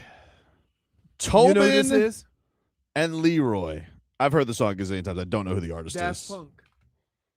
Is it? Yeah, it's crazy because I didn't know it was them. I only know them for the Get lucky. Yeah, I know. And they were the helmets. Yep. Couldn't see them. That's their thing. Taking a looky-loo right now at the Olympics as we are checking out Finland, who is taking on Slovakia in all their actions. So we'll take a look because we are Little Finland. The Panthers are Little Finland. USA is in action tomorrow. Their first game is at 3:10. The women beat the brakes off the Canadians. They did. The U.S. will be taking on Latvia. Finland has tied it 1-1. Don't know who got that other goal because I've been distracted by mascot talk. So we will figure out what's going on. Hey, whoa. Let's go. Get Slovakia out of there. All right. Let's go, distract Finland. yourself. Sometimes with shenanigans I do. Mm-hmm. I'll own it. I'll wear it. All right. Headlines brought to you by Doral Hyundai. You always pay less with your Pricito at Doral Hyundai. Visit them at Doral Hyundai or DoralHyundai.com. Miami Hurricanes got their signature win of the season, beating North Carolina 75-66. So shout out to them Canes yesterday for the win. The Heat is back on the hardwood tonight against the Pelicans and Zion Williamson. That's at 8 o'clock. So what is that? 6:45 preheat, Brittney? Is that when you guys start? Yes, 6:45. 6:45 preheat. Solana and Tommy Tig will get you going with that. The Heat will not have Norman Powell. They will not have Pelle Larsson. They might not have Andrew Wiggins, who's dealing with a toe injury. So Heat are slight dogs tonight. There was a rumor yesterday because the rumors are, everybody's doing the SDI says the Pelicans being favored over the Heat should be included. We mentioned that SDI. I don't expect you to listen to every minute of the show, but we have talked about the Pelicans are slight favorites tonight. Which honestly, when the Heat lose to Utah and they're going to have 3 guys out, then not surprising, to be honest with you. They weren't very big favorites against Utah. Even they were only like 5.5 point favorites. Didn't matter. They lost. You lost to a team that went out of their way to lose. Yeah, it was embarrassing. They were looking to the side, Coach, what do you want to do? We're trying to lose.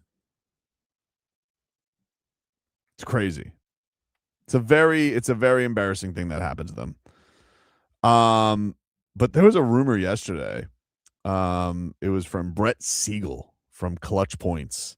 And it was mostly a Warriors piece. It was talking about the Warriors and what they're gonna, maybe do in the offseason and how much they tried to get Zion. They tried to get this piece said that they tried to get after Jaren Jackson Jr. and then they really backed off after Jimmy tore his ACL, and they didn't want to give up as much. But reason I bring up this piece is they were talking about some things they may go over or they may try and go after in the summer.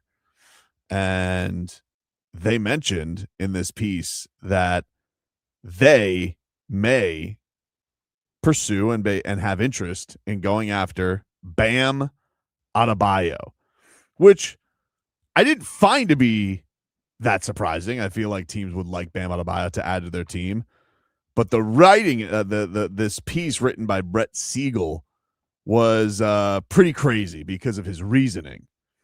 And this is what he wrote. He said, as a result of holding on to their assets, the Warriors can now be more aggressive when the time comes for the offseason. Does this mean another pursuit of Giannis? Perhaps.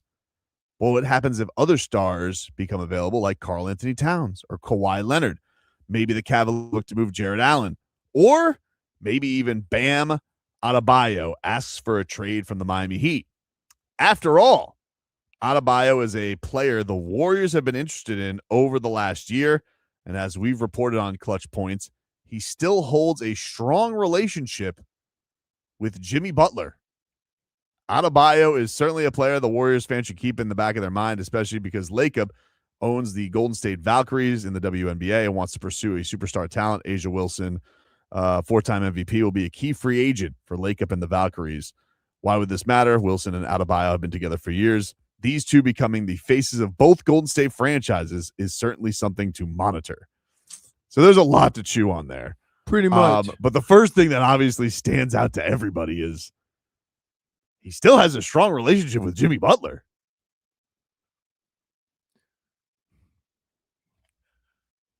Don't know about that one. Yeah. Don't know about that one. I don't know, because when Jimmy came to town, it was very frosty. Frosty. Yep. Frosty, dude. Mm-hmm. Like Wendy's drive-thru. Frosty. Don't know about that one. Don't know about that one. Not calling anybody, saying what anybody's saying is untrue. Right. But don't know about that one. I think by the end of the run here, it was quite frosty. Of course, Bam was in a very awkward spot. He was the team captain. Don't think Jimmy had a lot of, allies on the team when that was all going down. But don't know about that one. But here's the thing I would say, because you could try this one on for size. All right, if we're going to connect dots, don't know how much the Valkyries thing has to do with anything because, the seasons are at different times of the year. Like, they've lived across different parts of the country. Asia's at basically every Heat game. She travels with Bam Adebayo. So I don't know how much it's needed that they're going to be the faces of Golden State franchises. Why can't she come down here? The expansion team is coming back. We should get the Soul. That'd be kind of cool. Right. The great Ron Rothstein coaching the Miami Soul back in the day. Mm-hmm. But I wouldn't worry. I don't know about Bam's relationship with Jimmy. I'd imagine it's not awesome. Also, a lot of his camp Jimmy's camp is kind of like taking pot shots at Bam on the outs. The contract extension was kind of an iffy thing. Bam getting his money, Jimmy not. But the one thing I would say, if Golden State was interested in Bam Adebayo, the guy that he probably would love to play with is Steph. That's who Bam would want to play with. Because if you want to talk about, for 12 seconds, yeah, for 12 seconds. No, I'm out. If you're Bam, mm-hmm. I don't know about that, dude. It's too they're he could have played with Steph when he was playing with Jimmy, but now it's too late. What? What are you talking about? He could have played with Steph. At the time when Jimmy came here, that's when he could have played with Steph. Oh, if it was possible. Okay. But now it's too late. Why, you're retiring Steph Curry? I'm not retiring him, but you guys are on different paths. Like, okay, so you play a year or two with, and then what? And then you're the guy. Like, if you want, your West Coast Heat. If you won a championship though with Steph Curry, so you think just by adding Bam to Steph Curry, you can win a championship in the West? Come on, man. That's a pretty good pairing for him. Like, if you were going to talk about a player to put with Steph Curry, there's not many players better than Bam to put with him in the league. Like, you're basically getting a prime bigger Draymond Green for him. I'm not saying that, but I am saying you think just those two of acquisition can go through the West. If you were to give me that list of names of guys that he could get, I would say that's probably as good as they could get for him to make them. And if Jimmy was healthy, it's a pretty good threesome. No, not even close to what's going on in the West. Yeah, but look at it like this. First off, we could see whatever. We don't know. Maybe somebody gets hurt. We don't know anybody's fortune by next year in the summertime and how things go. We don't. If you saw what Victor Wembanyama did yesterday, it was crazy. He scored 25 points in 8 minutes. Yep. He was amazing. But I would say, if you're going to even talk about guys who can even, mess with him defensively, like Bam's already shown he can do pretty effectively against a guy like Victor Wembanyama. If you're going to make last moves to try and get the twilight of Steph Curry's career, whatever that is, 2-3 years, yeah, it's probably about as good a move as you could get for them. Does it? And for Bam, to get to the point of when would he ask out of the Heat? I don't know. I don't know what that would have to entail. It probably would have to be an embarrassing exit and the Heat saying, hey, we're going to pull the plug on this thing. Yeah, it's probably right up there with waiting for that. We have had these conversations that after every season of Bam asking out. When have we had those conversations? No. if it's time to pull the plug on this and go a different direction. I think we've been doing that the last 2 years. They started it with Jimmy. Not really. You got young talent, but you're not playing them, so I don't understand what you're doing. Yeah, but it's just that even with the young talent, none of these guys have shown themselves to be even at the level of like the young talent guys around the league that are starting to make noise. And then you got the untradeable, untouchable contract, which is Tyler Hero. Mm-hmm. I don't know, man. I just that would go into the bucket of like why you would move on from Bam, or if Bam wanted to move on, because like I do wonder how many years does he want to, because he's going to be 29 in the summer. Yep. You know, so like how many years do you want to be in a place where it's like, hey, I'm going to bang my head against the wall here, especially if you could get a big bevy of picks from the Warriors. Now, I'm sure the Heat, you know, knowing them and them thinking they're just going to Mikala's in a fight. Oh boy. Are they fighting for real? It's like a standoff scuffle. They need like 3 referees to go after him though, because he's so big. 81 on Slovakia is trying to, you know, get a little too chipper. And have just come to the end. Tied Finland and Slovakia 1-1 at the end of second period, Leroy. But yeah, if you were Bam Adebayo and he was gonna ask for a place out, yeah, I think playing with Steph Curry is probably a bigger reason than playing with Jimmy. I definitely don't think if you told Bam like, hey, Steph's done, he's retiring, would you want to go play with Jimmy? No sale on that one. But is Steph a guy? He's won a gold medal with? Yeah, I can see that.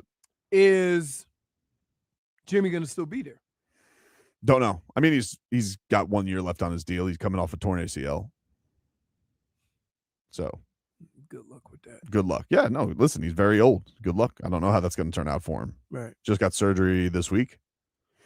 So. Did he just? Yeah. Swelling or? Didn't because really, I mean, when you think about all the other guys that had those injuries, they had surgery like a week or two after. Yeah. Yeah, no, it did. It was like almost 2 weeks. 2 weeks later. It's been a while. No, it's longer than 2 weeks. 3 weeks. When Jimmy been like a month or so, month or more.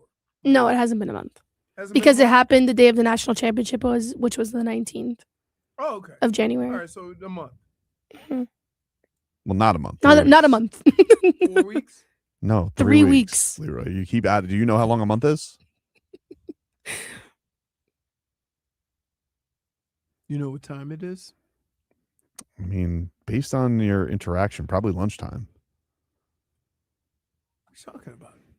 I don't know. I could go for a tasty treat. Shocking. We'll take a break. Back after this. I could go for it.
All right, welcome back, everybody. Tobin and Leroy here with you on FM 104.3 WQAM.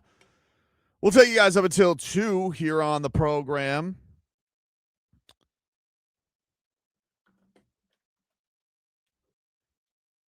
Play a little Rats Off a Ship coming up. We got some tickets to give away to Luke Bryan coming up next hour, so stay tuned for that.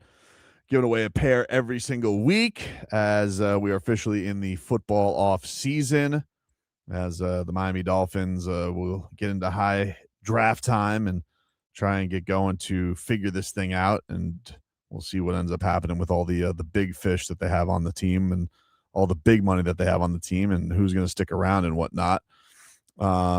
With the questions surrounding Barry Jackson had an interesting thing today on Chop Robinson and was asking about his future with the Miami Dolphins as far as is he an elite player? Is he a long-term starter? Is he a star? He wrote, is Chop Robinson even a long-term starter on a good team, or is he going to be a situational pass rusher, a number 3 or 4 edge player?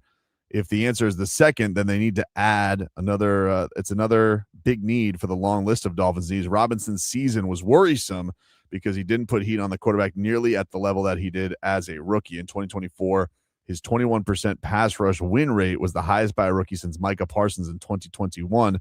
This season, he finished just under 9%, just outside the top 100 of all NFL rushers. As a rookie, he had 56 QB pressures in 344 snaps. This season, 19 and 241. An unacceptable number for an edge player unless you're dynamo against the run, which Robinson isn't. Microphone. I don't know how much of that is. We tend to nowadays just look at numbers. And I think he was banged up a little bit this year. And I think a lot of times, because like we say the same thing when the season started with Sealer, right? Then when the rest of the guys started coming along, then his play was better. It was better, but I don't think it was turn it around. I don't think it was up to what he was looking for the year. Right. Especially the other thing with the Dolphins is how the run game was it was abysmal how they were able to stop the run early on in the season. Right. So I don't know. It is a question because again, these are first round picks. Right. It's not this GM, but this is what he's got to work with. And especially you talk about the guys who aren't looking for aren't on big money quite yet. You're still on your rookie deal. You got to try and figure out, is that a situation? Should the Dolphins go pass rush early on, especially with where their team is at? There's a lot of different ways. It depends on where the board's going to fall as well. I think that they are going to figure it out. I think that what we need to do is just make sure that they understand that, these are guys that were drafted by this organization. Before we just totally dismiss it, we're going to at least look at the tape and come to a conclusion ourselves. I don't like guys that come in and say, oh, well, we didn't draft them, let's get rid of them. So I would like them to see them be responsible, with it. And if they come up with that conclusion that, hey, he doesn't fit what we're doing, that's a whole nother conversation. But don't come in just, not our guy. Yeah, look, the good thing is, I think this year he's going to get more opportunities just by default, right? Even if they drafted somebody else in the first round, I don't know if they're going to keep Bradley Chubb or not. Right. But I think you're going to be in that spot where you're going to need to see whether he's good or not either way. Mm-hmm. But if he's not, then you'll probably have your decision by the end of the year about whether or not he's, a face of your defense type of guy. Right. But I'm not sure. And I think that's kind of the question is with last year, a lot of young guys got experience, but do they have anybody who's like a future Pro Bowl or an all pro? And that's going to be interesting with this defensive minded coach is obviously those are going to be the things that he's going to be able to look at it and say, okay, here's what he can do. I think he was like, what part of that? Because remember, he was banged up early, and what part of that played a role in? Yeah, it might have. What part did that play a role in that his play? Yeah, he had that scary knee injury. Then he got concussed. Right. So the knee injury turned out not to be like serious, but I don't know how that affects you or lingers you with your type of production, especially if you haven't dealt with anything like that before. Mm-hmm. Like, do you remember like your first time playing compromised or anything like that? Yeah. Like what that was like and how that affects you? It sucked. It hurt.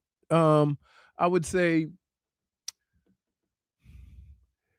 the hardest thing to get over when you're injured is not thinking about your injury. And what happens is the more injuries you play with, the better you get at that. Right? Because it hurts. It's painful. And you have to just kind of you have to just kind of just ignore it and go play, even though you know for a fact that you are limited. Chop Robinson said after the season, he said, when asked to describe his season, he said it was up and down. I had a lot of injuries to deal with, including 2 concussions. Having to deal with that was different. I was healthy my whole career. I'm glad it happened. It was a learning experience. Yeah. I know what I've got to do is just get better. And then when he was asked what he has specifically to improve on, stay healthy, take the good, take the bad, and improve upon that. And then asked if he needs to develop another pass rush move. He didn't answer directly, Barry writes, but said he faced a lot more chipping by offensive players than he did as a rookie. Yeah. I mean, as soon as you have success as a pass rusher, you know the running backs are going to get them ribs. Boop. And you do it so sneakily, right? I know sometimes, like, the guys that know that I, like, hit them in the ribs, I could go and fake, and they'll come at me instead of the offensive tackle, and the tackle would just be able to get them blocked. So it's just a little game. But playing with pain, like, the hardest part of it is knowing that you're limited, but ignoring it, right? You're still not going to be able to play to the level that you're accustomed to. The thing that I hate about it is you go out there and you give what you can, and they say, just give us what you can. Mm-hmm. But then they grade you like you're healthy. Right. And that's the part that if I'm a player and I hear the criticism and stuff like that, I'm not mad at them if they say I'm hurt, I can't go. Yeah, and I think the thing with the Chop is at least it's not at a point even like Jalen Phillips was where he was like in a contract year or anything like that. Right. You're going into year 3. It's going to be a big. I mean, they're not keeping Jalen around. They didn't keep Jalen around, so you're going to be in this kind of clean slate type of mode. I mean, unless and let's be clear, if you play a 7, 8, 9, 10, 11 plus year, every year is not going to be great. Like, everybody looks at all these years that guys play and say, oh, he's not, oh, he fell off. Your career is up and down based on coaching changes, what you're asked to do, you maybe stepping in, playing with injury. It's an up and down thing. And I think that sometimes we turn on the film and say, guy's a bum. He fell off. And it's not the case at all. I think when a new coaching staff comes in and they have all these conversations, they'll have the conversation about, hey, here's what was going on with him. And they'll say, sometimes you'll say, hey, you got to learn how to fight through, the nagging injuries. Well, if he is a rookie, he had numbers that were with Micah Parsons. They had Micah Parsons for a little bit. Maybe they think he's their Micah Parsons. Maybe that's too much. Too much, but they're very similar. They're built alike, right? I think Micah might be a little bigger. So you're saying he could be our Micah Parsons? No, I'm saying they're built alike. Did you just say we're getting Micah Parsons? Because I'd like that. Maybe you already have Timu Michael Parsons. Maybe he doesn't have to be Timu though. Maybe he needs a little more cooking Micah Parsons. They're not giving him up. Who? Didn't he tear his ACL or Achilles? Oh no, we're not going to get the Micah Parsons, but maybe he can kind of be our Micah Parsons. Timu. But I don't want to say Timu because that makes it seem like he's never going to be Micah Parsons. Maybe he will be Micah Parsons. Why do you do this? No, I'm just saying. Like, I'm not saying. Why do you do this? No. You understand? No, I'm not no. saying Chop Robinson is Micah Parsons. All right. I'm just saying maybe he could be. My whole conversation was about this. Don't just dismiss him Mikal is fighting or again. say that he's he's done when you don't know the reasons why he played poorly. And a lot of it had to do with injuries. A lot of it had to do with playing hurt. Like, you have to get used to what it feels like to play with an injury. Mm-hmm. A lot of guys, if you've never been hurt, don't know what that's like. So you're saying healthy, he could be our Micah Parsons? No. Am I not connecting the same dots, Brittney? I think you are. I just think that Leroy isn't wanting to get there. Right. I think he's trying not to buy into your rage baiting.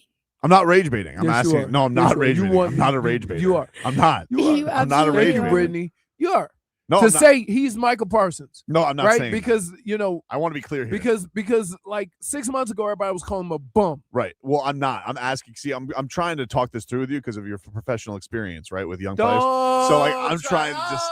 No, I am.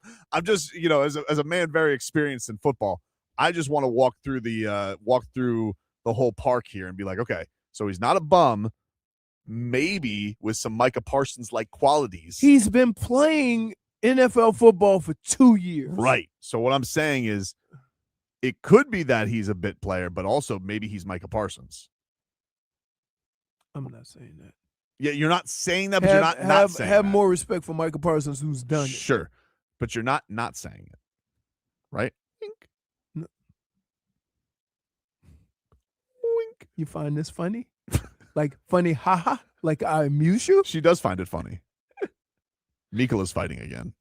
Of course he is. If we could mic him up and be like, oh, somebody throw him a fish. I can't. Why do you do this? What? Yeah, I'll tell you, the Slovakia goalie's standing on his head. He's already got 33 saves at the start of the third period. You know what you do. Hmm? You know what you do.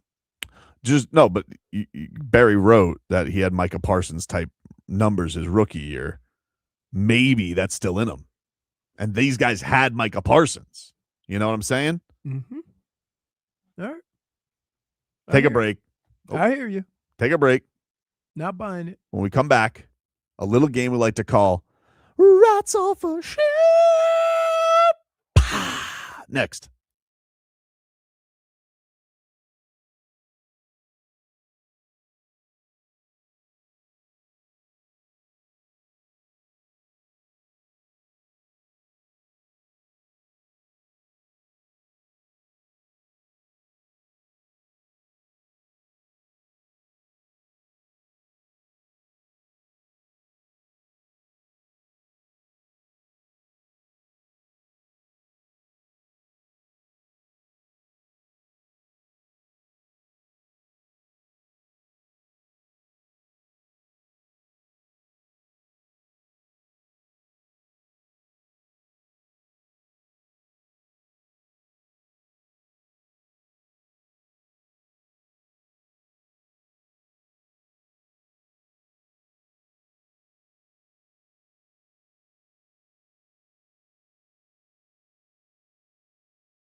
Rats off a ship.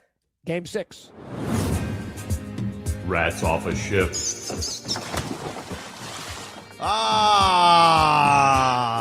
Welcome back, everybody. It is Tobin and Leroy here with you on 104.3 WQAM. It's time to get to our favorite Wednesday game. Rats off a ship. Hello, Jennifer. Hello. How are you? What do you got on that? Was that like a Leonard Skinner shirt? What is that? Van Halen. Van Halen. All right. Well, let's jump into these topics. Jennifer, what do we have? First, we have the Warriors getting mad at Jonathan Kuminga's associate for taking too much food home from the family room after games. I'm rats off a ship. One, seems like kicking dirt on a guy on the way out. You're like, oh, his buddy was taking too many sandwiches from the family room. You got enough sandwiches. Okay, you have enough sandwiches. I'm also rats off a ship because I got to be honest with you. I am so tired of the Jonathan Kuminga Warriors relation. It must do numbers. I mean, obviously, there's a lot of Warriors fans, and this is doing numbers because there's no way if it did, we'd get this many Jonathan Kuminga updates. But has there been a player that has ever done less in their NBA career that we know as much about as Jonathan Kuminga and the Golden State Warriors? No. Oh, Slovakia scored. Slovakia scored. 2-1 filthy. Lusterinen had an opportunity right in front of the net. He tried to flip it up in the air. They were getting a little cute. Panthers got a little cute, guys, because Lusty flipped it up in the air on the breakaway to Lundell to try and bat it in because this goalie's been amazing for Slovakia, so they tried to get crazy with it. And, oh, man, Saros just gave it right through the 5-hole. Oh, my God. Anywho, I'm rats off a ship anyway on Jonathan Kuminga and all Warriors Jonathan Kuminga stories. Let the man have his sandwiches. All right, he's gone. He plays for the Hawks. I mean, like, that's when you have nothing better to do. You think it was, I mean, that had to be public. You couldn't just say, hey, too much with the family. Right. Like, you got sandwiches. Stop acting like you don't have food. What are they doing with it? They're going to throw it out anyway? No. Other players are going to take it home. Yeah. Jennifer, you care about Jonathan Kuminga's sandwiches? No, I don't care about the sandwiches. Now, if they were taken away from me, maybe. But no, I don't really care. Brittney? Yeah, no, I'm rats off a ship on this. Let the man go to Atlanta in peace. I have somebody in my life who works for the Miami Heat, and he always brings us sandwiches from the Heat. They make great peanut butter and jelly sandwiches. Do they really? Peanut butter and jelly?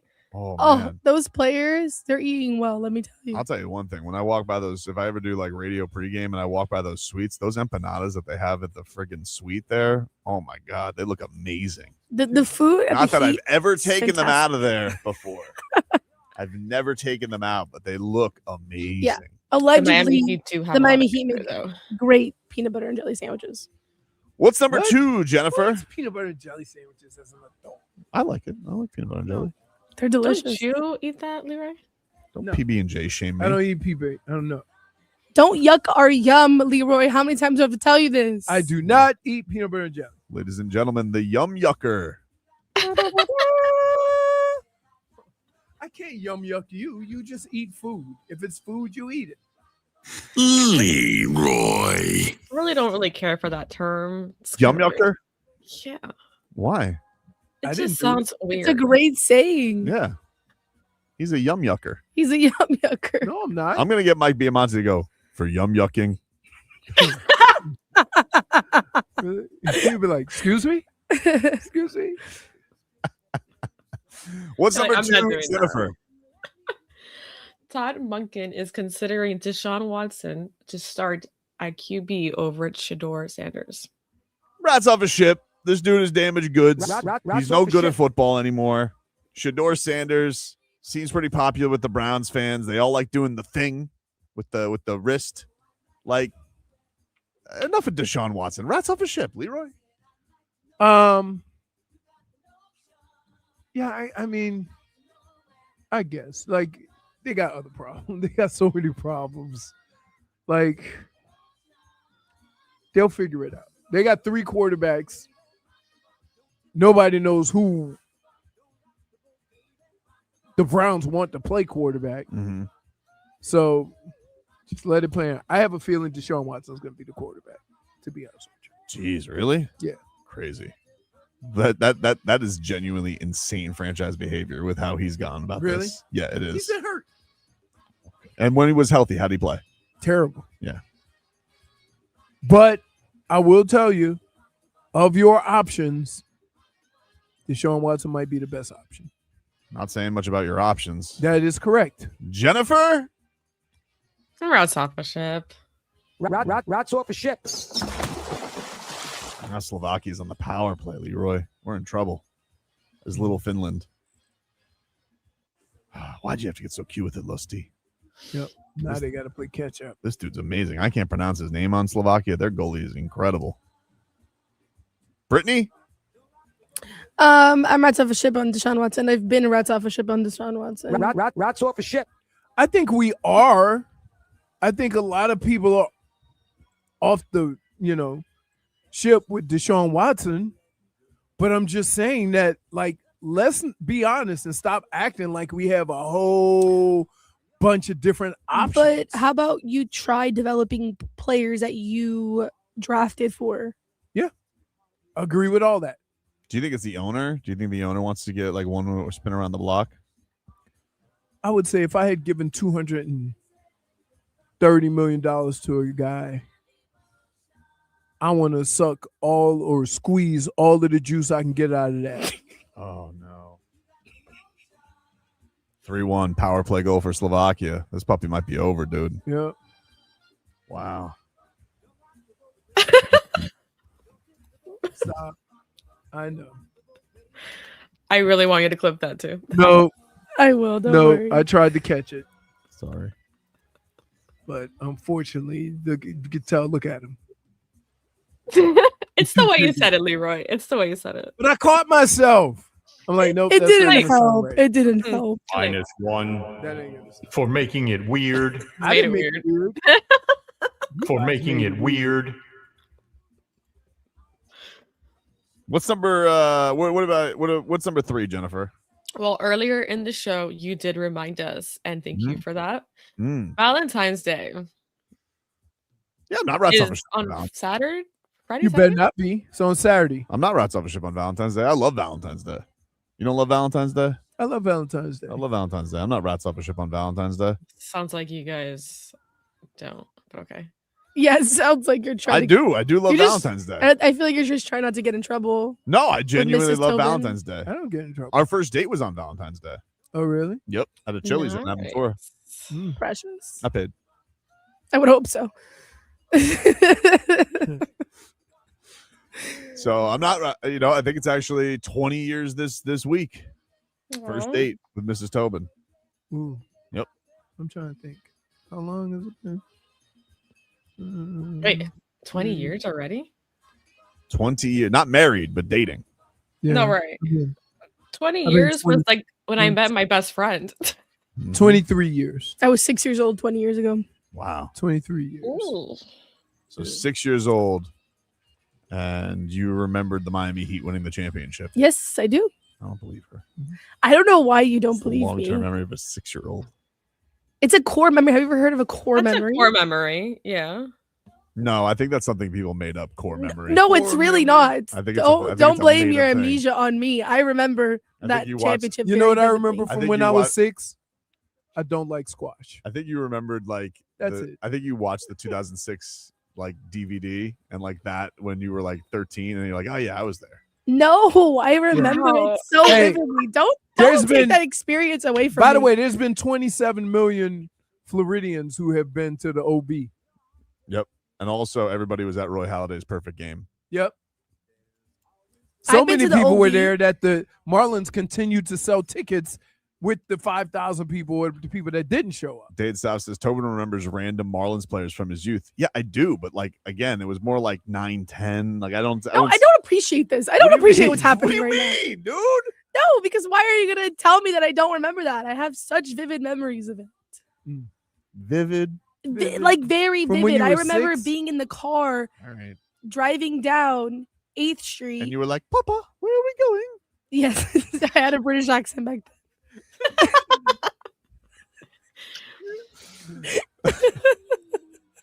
So where are you on Valentine's Day, Jennifer? You got you rats off a ship? I'm neutral about it. It's fine. It's there. Different rats? I'm indifferent about it, but I'm more on board with Galentine's Day. What the hell is that? Oh boy. Oh, come on. It's literally in the name. Galentine's Day. I understand where the girls get together and we're each Oh, other's so Valentines. let me basically. get this. Hold on. Hold on. There's Valentine's Is there Day. something wrong, Hold Leroy? on. There's Valentine's Day. And then for all the girls who, aren't there yet. It's not that. It's just How about celebrating we being just get together, we go out and celebrate Valentine's Day on our own, and we'll call it Galentine's Day. No, everybody participates in Galentine's Day, the single and the non-single. Literally. Okay. So it's like a Friendsgiving, but for love? Exactly. There you go. That don't sound like something we would come up with. Nope. I mean, that's why it's called Galentine's Day, and Yeah, that's it's not why called we have men- stronger relationships. What do you guys do on Girlies. Valentine's Day? I think it's different. It for everyone. depends. Yeah. You guys like go to Chili's? What do you do? No, you don't always have to go out. Usually it's hosted at someone's house. You watch Love is Blind Ohio? Everybody. No. Everybody brings something. You have a couple drinks. It's just a fun Everybody get together. wears- That's very. So it's less personal and more of a group setting. Yes. Yeah. Oh, okay. All right. Lazy River wants to know if there's pillow fights. Get your mind out of the gutter, Yeah, that's Lazy River. disturbing. God bless. Okay. -1 for making it answer is weird. no. I mean, it's just a party with no dudes on Valentine's Day. Yeah, it's Funny Galentine's. enough, Galentine's. the Galentine's Day I went to last year ended up getting intruded afterwards with a bunch of guys, but it was fun. They crashed Galentine's Day. They did, but Smart strategy. it was fun. If they were Yeah. lonely. Yeah. Brittany, Did they wait till after all the girls got liquored up? Well, considering that was their wives, So wait, so the married women decided to go to Leroy, Galentine's it's like Day? you don't listen to Leroy, us. I don't You think you're just understanding. said. It's basically like a Friendsgiving for friendships. Got it. I got to tell you. It's a great It day. would- I don't know why you're making it would- such a big deal No, about it. because it would. I could imagine. I'm saying, you know what, Mel? Instead of having Valentine's Day, No, me no, and no, Tobin no, are no, gonna no. go hang out. No, It's not it's a that. separate occasion. It's usually like the day before or like the same weekend, but Yeah. it's not on Valentine's Day. Exactly. Oh, okay. I gotcha. Exactly. Because you guys don't want to deal with the reservations people have. No, It's just to have people, Yeah, but So are you rats off a ship on Valentine's Day? Regular Valentine's Day, Brittany? no, Okay. I'm not. I don't know. I've been told that I like it. After these last couple years, Yeah. we've taken it on our own, like me and my single friends, and we've gone out or we've had dinner and stuff. So it's gotten better. Made it a thing. Has anybody crashed your Galentine's Day? Yes, last year our Galentine's outing was crashed by men as well. Wow. So we do like I have a unique situation because Valentine's Day is sandwiched by my kids' birthdays. Yeah. So we all usually do something, right? Also, I think next year it's on Super Bowl Sunday. Yes, it is. Which reminds me, Mm-hmm. you know what today is? Senior's birthday. Got to give him a call. Oh, okay. There you go. Yeah. All right. Got to give my dad a call. That is Rats Off a Ship. We'll take a break, and when we come back, we will get you caught up with your headlines. We have those Luke Bryan tickets to still give away. We are after this.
All right, Finland has pulled the. Oh my God, what did you get? That's like a queso. What the hell is that thing? You got like a gordita or something like that from Taco Bell, but looks fancier. The one downstairs? I don't know where he went. We got 4 minutes left in the opening game in men's hockey. Finland down 3-1 to Slovakia with a little over 4 minutes left. Pulled the goalie. Well, now they're back because it's in neutral zone. They're about to pull him again. But Finland in serious trouble, even with 4 minutes left. The coach getting desperate. They have not been able to do anything. And this goalie from the AHL, by the way, not an NHL goalie. So been tough. Been tough for the Finns. America gets going tomorrow. The Kachucks ready to take center stage for America and carry Austin Matthews. Because Maple Leafs. Headlines brought to you by Doral Hyundai. You always pay less with your Pricito at Doral Hyundai. Visit us at Doral Hyundai or DoralHyundai.com. Maybe while you're chewing, turn the mic on. There you go. Miami Hurricanes get their signature win of the season. They beat UNC yesterday by the tune of 75-66. So shout out to the Canes. Miami Marlins have started spring training. Pitchers and catchers have reported to Jupiter. Is that their first ranked win? Yes. I thought they beat somebody ranked before then. No. That's why I was wondering why they weren't ranked. No, they lost. They were like 14-1 and we're like not ranked. They lost to BYU. Then they lost like 3 or 4. Yeah. They lost to BYU. They lost to Clemson. I think there was one other ranked team that they lost to, but then now they get a big one, especially off of a very. Did they lose to FSU? Yes. Okay. No, did they lose FSU or am I thinking Boston College? Might have been Boston College.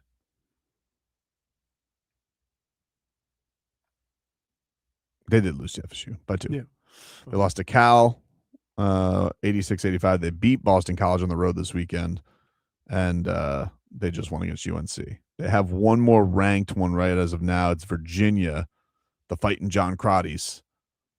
That's that's on the 21st, next Saturday. So shout out to the Canes, Jay Lucas, big win for them in the midst of all this. The Heat, they're back on the hardwood tonight against the Pelicans. For those who dare to tune in, last one before the All-Star break. By the way, I saw some numbers, not on Hard Rock, but I saw some numbers come out for the slam dunk contest. And Keshad Johnson, he is the third. He's not the long shot. The odds aren't like there's no super long shot. Everybody's kind of like 4-1 is the I think went to Jace Richardson. I think he's plus 425. Keshad is plus 350 to win the dunk contest. That means his odds are better. Yes. So who has the best odds? I think Carter Bryant from Sacramento is from San Antonio is the favorite, and then Jaxson Hayes is like 2-1. Jaxson Hayes could jump. Yeah, well, Jaxson Hayes is getting sued by a mascot, by the way. I know Really? we've already done a lot of mascot talk today, but did you see he shoved the Washington Wizards mascot to the ground? And so the mascot suing. The mascot suing. He's hurt. He was minding his own mascot business. You can't do what you want to mascots, Leroy. There's still a person in there. Remember Conor McGregor? He broke Bernie's nose. Did Bernie sue? I don't know. Yeah. He should have if he I would didn't. guess- look, I don't mean to get into the economics of this. I would guess at the time that he didn't sue because Conor was there representing a pretty big sponsor, which I don't know how that all went because there was a lot of controversy around Conor McGregor's stint there at the arena. So maybe Bernie got a little, wink. But I had never seen a headline that Bernie did sue. I don't know if Bernie did sue or didn't want to sue whoever was in that Bernie suit at the time. Gotcha. But I would say this. He would have been well within his rights to sue because Conor McGregor took it too far. He hit him with the hammer fist on the court. And I don't know if he knows this. That's not a cartoon character. This is not Looney Tunes, bud. It's not Looney Tunes. And Conor McGregor, he can punch hard. And so you punch somebody in a stuffed animal costume, Yeah, there could be repercussions of that. He could have hit a spot that was lacking. So stuffing. Jaxson Hayes is being sued by the Wizards mascot. He need that dunk money. He needs it. Get your bag. I mean, You're good I with would it. sue. Oh no, 4-1. This one's over, baby. Oh well, tough start for our Finns. Americans tomorrow, right? Yes, tomorrow, and then I don't know when Canada plays. Is it like group play? How does this work? Yeah, it's group play right What'd now. you watch yesterday? What did I watch? I watched the games. I watched speed skating. I watched. I didn't watch any Olympics yesterday. Curling. I watched. They were talking about the guy from Norway who won he came in third in the biathlon. Is that the dude who apologized to his? Yeah, dude. I what is going on there? What did he do? He cheated on her. And I would just say, have you guys seen this story, Jennifer? Yes, I did see it. So I would say I this. saw it, but I didn't actually get into it. Tell me everything. If you are familiar with women in any way, shape, or form, careful. Right? Yeah, careful there, bud. I'm just saying, if you're familiar, if you've been in a relationship or whatever, if you cheat on a woman, the last thing she's going to be doing is watching you succeed in the Olympics. So him apologizing is going on deaf ears. Well, here's the thing, though. Now it's not because it's gone now viral. it's not. But she was So not watching and say, "Oh, you know what? He cheated on me. I wish the best." Yeah, but if he Unts wants forgiveness, you know, like he's not German. Norway, same deal. Unts. You get it. Unts. You know, so like if he did cheat, you know, because he was too horny, maybe in the stresses of winning the biathlon, I don't know. He didn't win. Could you blame her for not wishing him well? So how does it work? Bronze medal, is it 1-on-1 or does he just finish third? Finished third. I don't know if that's going to get you back. Only the goal to get him back? No, but what did he say? Oh, so he was crying. He said that he found the love of his life. Crocodile tears. Here's the translation. It says, 6 months ago, I met the love of my life, the world's most beautiful, sweetest person. And 3 months ago, I made the biggest mistake of my life and cheated on her, he said, while fighting back tears. His name is Sturla Holm Legrid. Norway's bronze medals. He told his partner about a week ago what happened. He says, I'm sure many people now see me in a different light, but I only have eyes for her. I'm not quite sure what I'm trying to say, but I'm saying this now. But the sport has taken a backseat in recent days. I wish I could share this with her. Boo freaking who, buddy? Amen. Wow. No. Okay? You can't have your cake and eat it too, bud. And you can't go back. You can't. No. That's what I said. You know what? You can swallow those tears and choke on Wow. It's true. Not I to agree. mention, Jennifer, wait, why'd you guys jump down my throat when that's exactly what I just said? We just told you to tread carefully. I I was telling the truth. You do not And the begin. other You thing- know how women are. Wait. Pardon me? No. The other thing is that if that happened, she's not gonna be watching your Olympics performance. She's boycotting the biathlon. Right, exactly.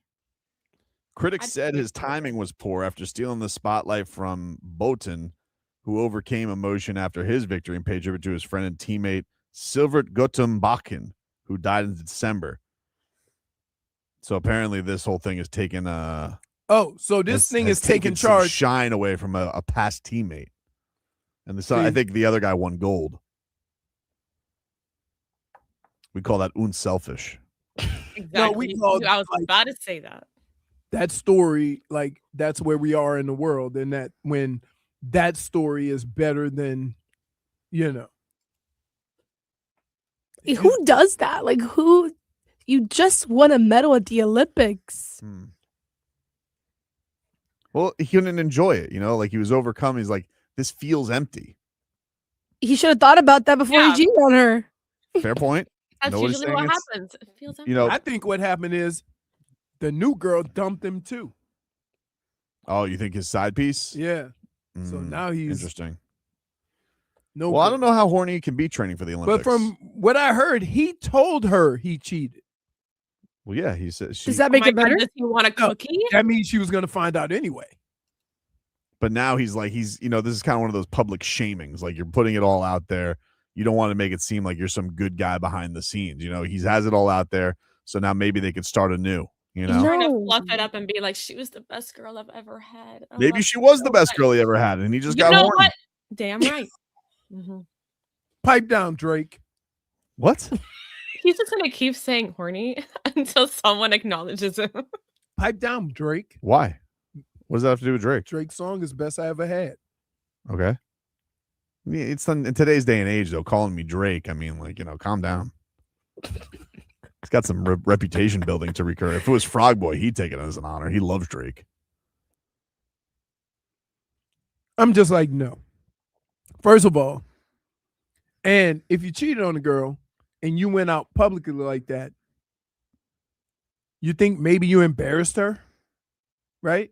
So, yeah, that's some stuff that need to be taken care of. Embarrassed yourself too. That's kind of a story you tell after the fact, if whatever happens, but you don't announce it to the world, so everybody go to your girl and go, "Oh, you're gonna take him back," right? That's no. Yeah, I know. He said, "It was a choice I made. We make different choices during our life, and that's how we make life." Obviously, it's translated, so it's a little wonky. Today, I made the choice to tell the world what I did. So maybe there's a chance she will see what she really means to me. Maybe not. Maybe not. I hope I didn't. Delusional. I hope I didn't ruin Johan's day. But you did. Maybe it was really selfish of me to give this interview. I'm not really here mentally. It was selfish. Wow. I mean, you were pretty accurate with a rifle, so mentally you were there. Well, people sometimes they can compartmentalize, Well, clearly he just said because you he can couldn't. ski and shoot a rifle doesn't mean that you can't keep it in your pants. Amen. Amen. Wow. Stop. Stop. You would agree this has been the horniest Olympics of all time. We got penis pumping. We have cheating biathloners. But he cheated before the Olympics. Does it count? He was training for the Olympics, though. The flying squirrel people, they injected their deals before the Olympics to try and get their Olympic suits more flying squirrely. This is what sucks about that. Mhm. Every time one of them went airborne. Yep. We're all checked. He's got some extra material there. Well, that's the idea. He doesn't want to be packing once he takes the jump. He wants it spread out. Now, question. Did you watch the ski jumping? I haven't watched ski jumping, no. Out The of only thing- curiosity, do we go open mouth or closed mouth? Because some guys go I don't know. like a dog in the window, and other guys go. I think I would go closed mouth just because But I don't want bugs. the air maybe in your mouth, let you float a little more. Leroy, nice, what man. goes through your You've head had when you your watch stuff the in there here. Olympics? Mm-hmm. Well, you've talked about juice squeezing, and now you I'm get the just mouth talking about open. wind resistance. Mhm. Doesn't the resistance of the wind make you float? a All little? while he's out here eating a burrito that is endless, clearly. It's like a gordita crunch. Yeah, I Whatever don't it know. is. Also, you got some. It is endless. He's been eating it for like 15 It's- minutes. oh, it's Whole giant. segment, and it's like these big bites, and he's still not done. I'm not even halfway. He's not done. even halfway done. That's Can you put insane. it on screen so people can see what you're housing down? Oh my My god. goodness. It's huge. Shout out to Tiago. Sounds like it could be. This is not. I didn't think so. Put that in your flying squirrel pants. I got two of them. I didn't know. So one's for you, Tobes. I'm good, dude.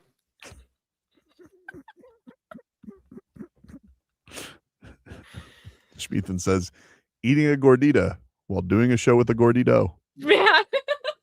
Such a bastard. I mean, objectively a point, but still a bastard. Point for Twitcher. Back after this.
All right, let's have that giveaway. If you guys want to go see Luke Bryan at the I Think Financial Amphitheater, be caller number. What do you want to do, Leroy? What caller?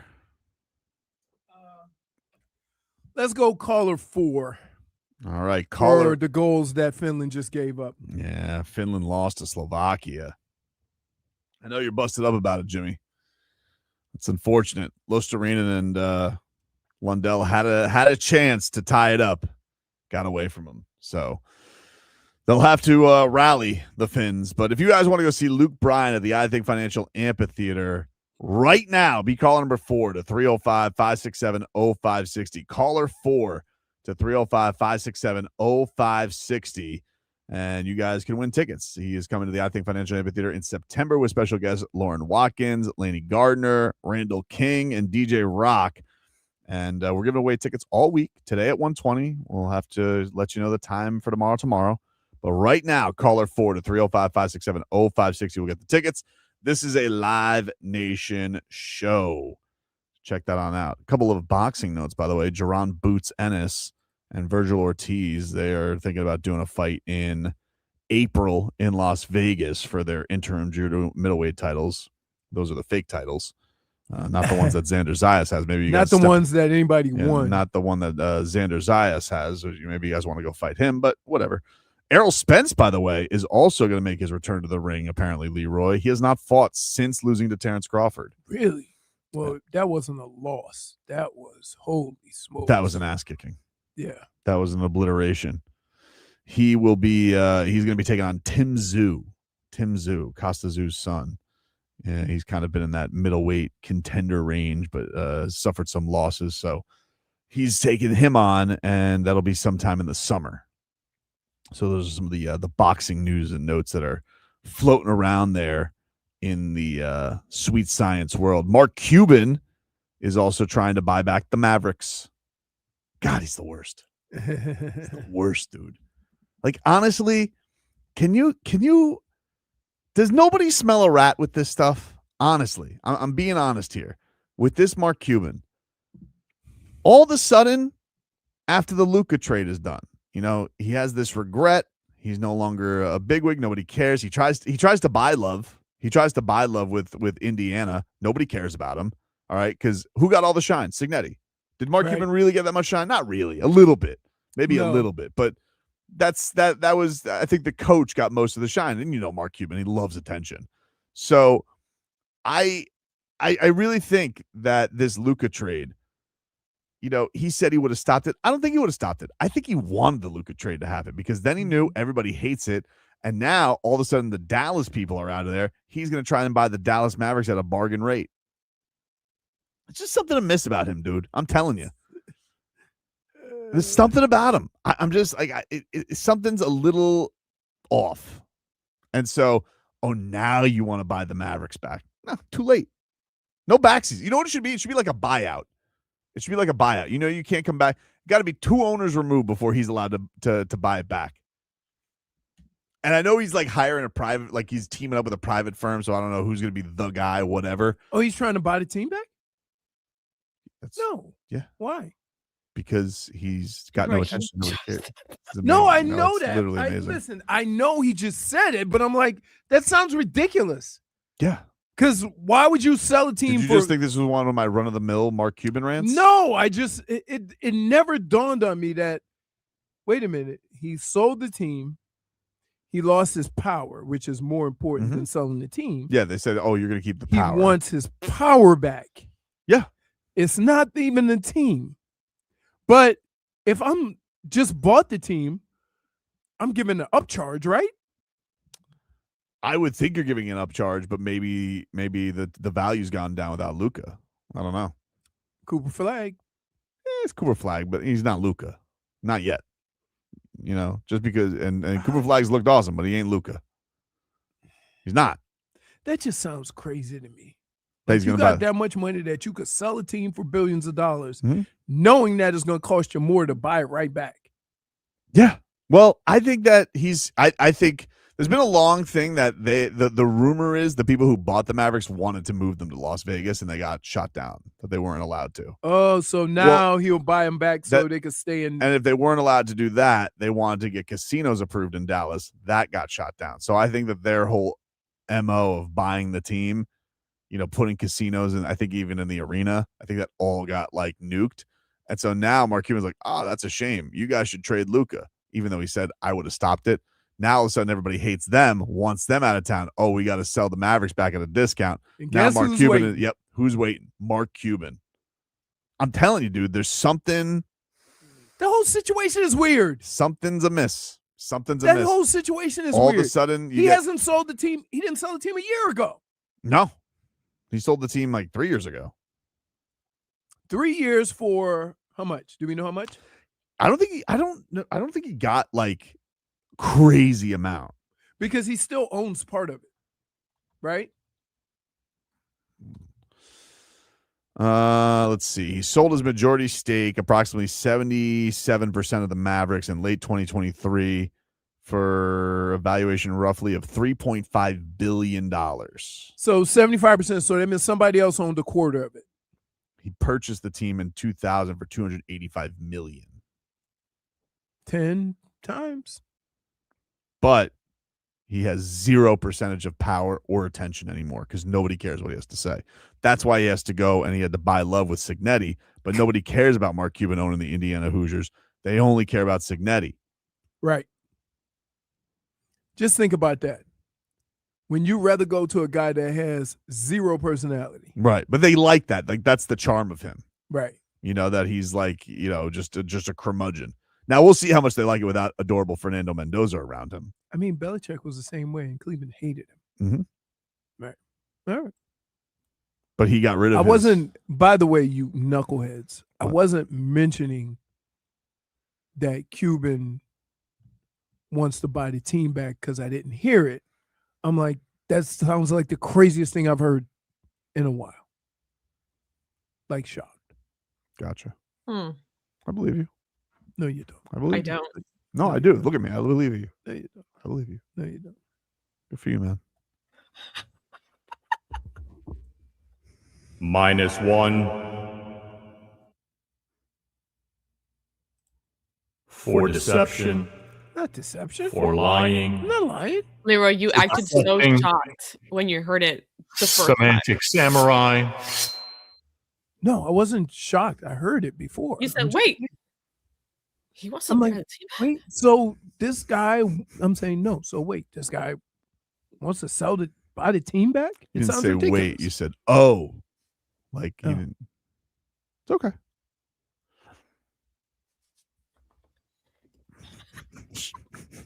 Schmeeth and Schmolnick. Leroy is on Twitter solving what shape do you see riddle. I'll tell you what shape I see when I see you. Ass. How's that shape? Astron? No. -1 Hmm. for lashing out. That's right. Lashing out. I am. Yep. We'll take a break. Final segment coming on up. We're back after this.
All right, welcome back, everybody.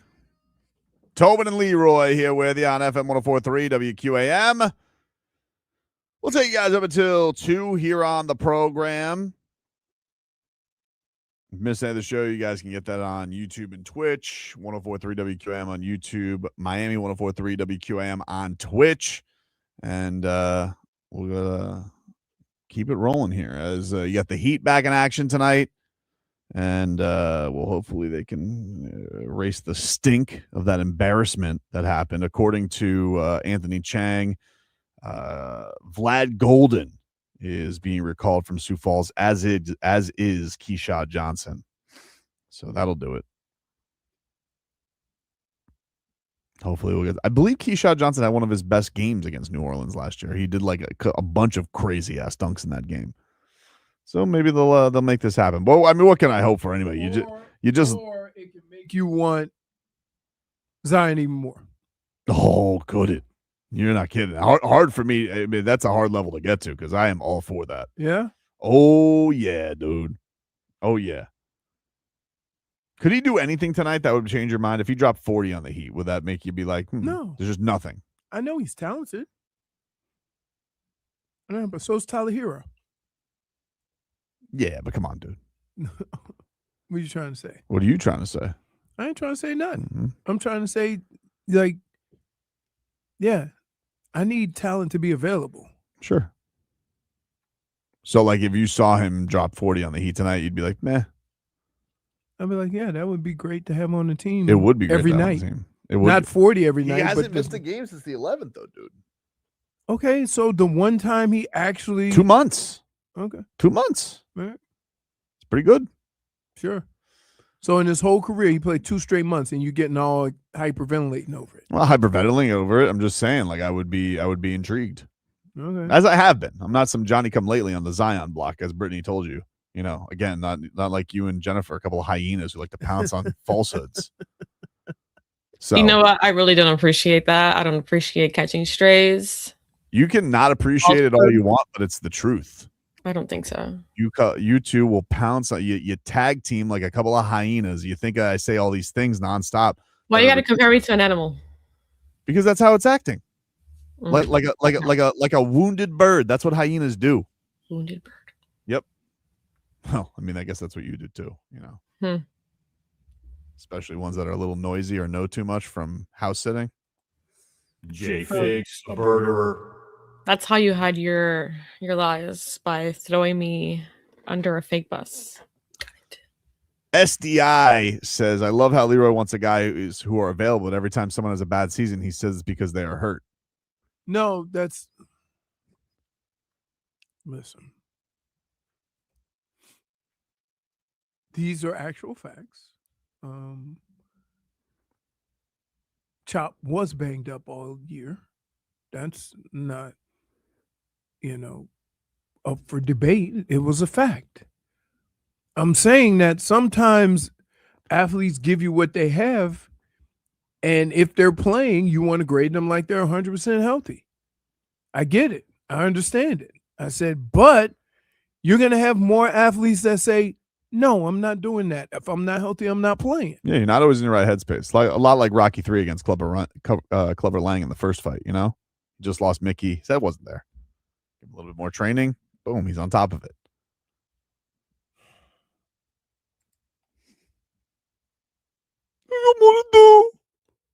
Remember that? He was very upset.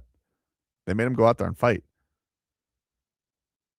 You know, for Adrian, who was always like so concerned about his mental health, he would have thought, hey, let's call this fight. And then he lied to Mickey on his deathbed. You know, knockout. But he made it seem like to Mickey before Mickey died that he won by knockout. Lied to the dead or the dying.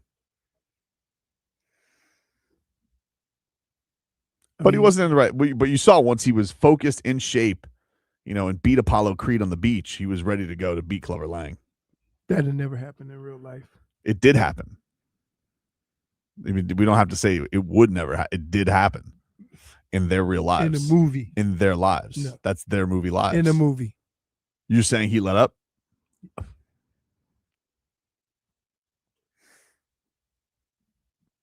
What? I can't believe you would even think What can I think? that. What, no intangible could ever win a race? No, there's a couple of intangibles that are really Just fast. not Stallone. I played with one, just not him. Gotcha. I played with an intangible that was lightning fast. But if you saw a movie and it was Ethan Bonner versus Jack Jones, you would never believe that Ethan Bonner beat him in the movies. You would say, "Yeah, that's fake." No, but I know how fast Ethan Bonner is. You don't know how fast Stallone is.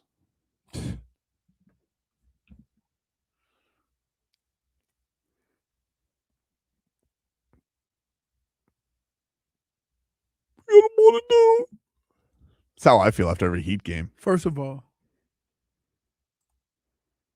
the way that guy cries, he gets 1,000 -1s. It was great acting. Wasn't. It was, dude. It was. Dude, you drop a little man tear and you wipe it off. And His you go by manager died. His manager and coach. Yeah. It was very emotional. Yeah. He shouldn't have fought. Okay. You know? I mean, how many times did Rocky have to fight after death? You know, at least he had a little time to grieve Apollo. Little time for revenge. Went to the forest.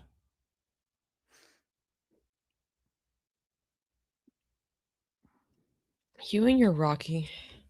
What? You ever see Rocky, Brittney? Of course. Yeah. What's the best one? That's a tough one. 2?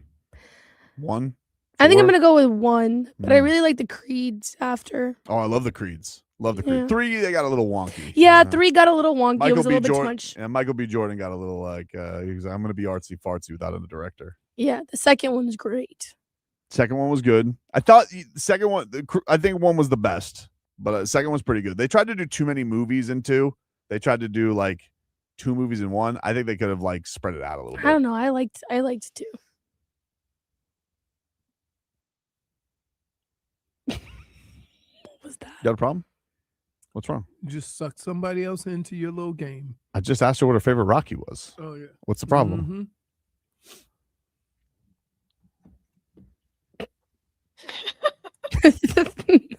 You would have thought that, you know, I mean, listen, Clubber Lang played a lot of head games with Rocky. Why don't you come over here and get a real man? Yeah. What should it be? Tell you one thing, What's your Rocky. prediction for the pain? By the way, he's shorter than Rocky. Well, in real life. Yeah, but Clubber Lang was not behemoth. That's why the real Clubber Lang is like 5'8". Yeah, but Clubber Lang in the movies, he was gigantic. That's why Rocky lost all that weight. That's why the ring announcer was like, he looks like a cruiserweight. And Rocky was using his speed to tire out Clubber Lang. Because in real life, he is a cruiserweight. Well, I don't know. I'm just saying. Yeah.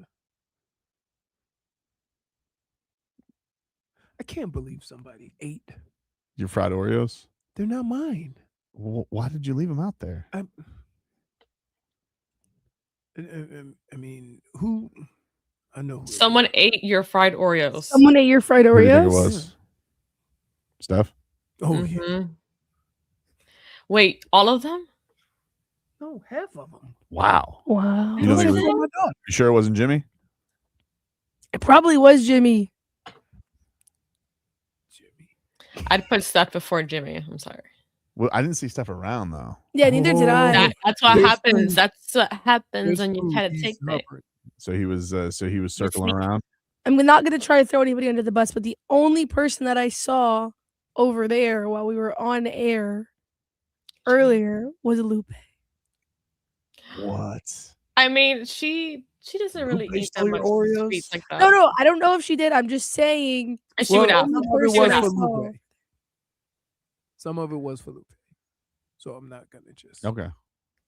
But not the Oreos. Gotcha. I didn't know I had to make a sign.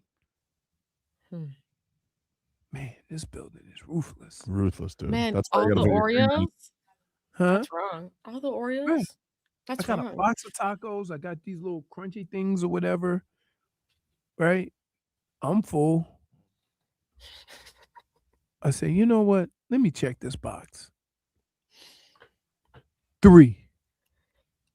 You need to stop leaving the Oreos outside. Because you always take them for your daughter, but like you leave them outside for the vultures. It's an amateur move. You need to bring the boxes that you really don't want anyone to touch inside the studio. I mean, I shouldn't have to. Like, no, I agree. People that I don't know shouldn't be randomly going. I mean, the building doesn't have that much cred when it's always taking the creamer. So yeah, I'll tell you what they do lock up though. That Cafe Bustelo over the weekend. Oh my goodness! Oh yeah, to get that thing. Crazy, man. There's people that know where the key is. Ooh, what about like really? Yeah. Yeah. Share with the class, Jennifer, please. On air, that's crazy work. Not on air. Yeah. How fair. Come on, let it go. Who knows? Mm-mm. Sometimes you wonder what team she's on. You know? No. Sometimes you wonder. Listen, I'll tell you tomorrow. Is she on team show or is she on team office? Well, I don't know. You know, you're out here trying to call me animal names, so maybe I shouldn't be on your team. I call you animal names. Every No. time I'm on your team, you go ahead and you're like, you know what? No, you're not. I know why he calls you animal names. Whenever you feel bad, and I'm like, Tobin, are you okay? Do you need a hug? Yeah, but what do you do whatever. more so? What do you do more Whenever so? you're sick, who makes you tea? Let me ask you something. How many times you pile on falsehoods that Leroy throws out there all the time? All the time. All the time. Because you do. You just make things up. You claimed I never wanted Zion. I never said that. I know you wanted Zion. Oh, you would. You would if you were here. You were. I wouldn't have. No, you were because tending to Scooby. I even texted Brittney and I told her, why would he say that? Yeah, she did. She was like, why is he calling me out on falsehoods again? Because you and him, you like to gas up when I say things that I didn't say. In a duo, okay? I am my That's own what you are. The person. Hobnob twins. I am my own person, and I never Nobody's said saying you're that not your you own never person. wanted Zion. Listen, Edge and Christian are their own people, but we know what they were? Tag team champions of the world. So were the Dudley boys. Are you just jealous that me and Leroy get it? Jeff Hardy, Matt Hardy, two separate people, but they were the Hardy boys. You get it. All I'm saying is, like, look, I got to have a conversation about Giannis or Zion. That's it. Maybe nobody else does. You said you were done with Giannis. I am done with Giannis. Okay. You just said, we're like, which was a better fit? I don't know. I don't believe that. You were talking about the Steph timeline with Bam. What about Giannis's timeline with the Heat? Yeah, a little long in the tooth. Yeah, but he's a MVP. He is an MVP. He is an MVP. Nobody's taking away his trophies. When was the last time you had an MVP on the team? 2014. Who was that? LeBron. Yeah. A lot younger no than Heat Giannis. player. Did LeBron win it that year? He's won it twice. Here? Yes. Okay. Is he the only? Probably should have won it 3 times. They give it to Derrick Rose in sympathy. Oh yeah, he's the only Heat player to win MVP. He is the only Heat player to win MVP. Although Dwayne Wade should have won in 2009. It was stolen from him. Mm-hmm. Okay. Scoring champion. But he is the only. He was better than LeBron that year. He should have won. Okay. So they should have 2 MVPs. Yeah. It's okay. They have 2 Finals MVPs. If you win 2, you're gonna have 2 Finals MVPs. Not the same. No, because you could have 3. They won 3 titles, so they could have 3 Finals MVPs. So who won it that year? LeBron won it both years that they won the championship And then in the Big D-Wade 3, won and in D-Wade 06. won in 06. Right. All I'm saying, but don't count Giannis out. You know, he might win an MVP one day. Maybe. He already did. Maybe Zion will. One That'd day. be a reach. He might get one just from actively participating in more than 70 games. That's what I'm saying, though, dude. 27 points a game he averaged his second year. It's a lot of points. What year is this for him? 3rd or 4th? 5th. 5th year. All right. 6th year. 6th year. Yep. All right.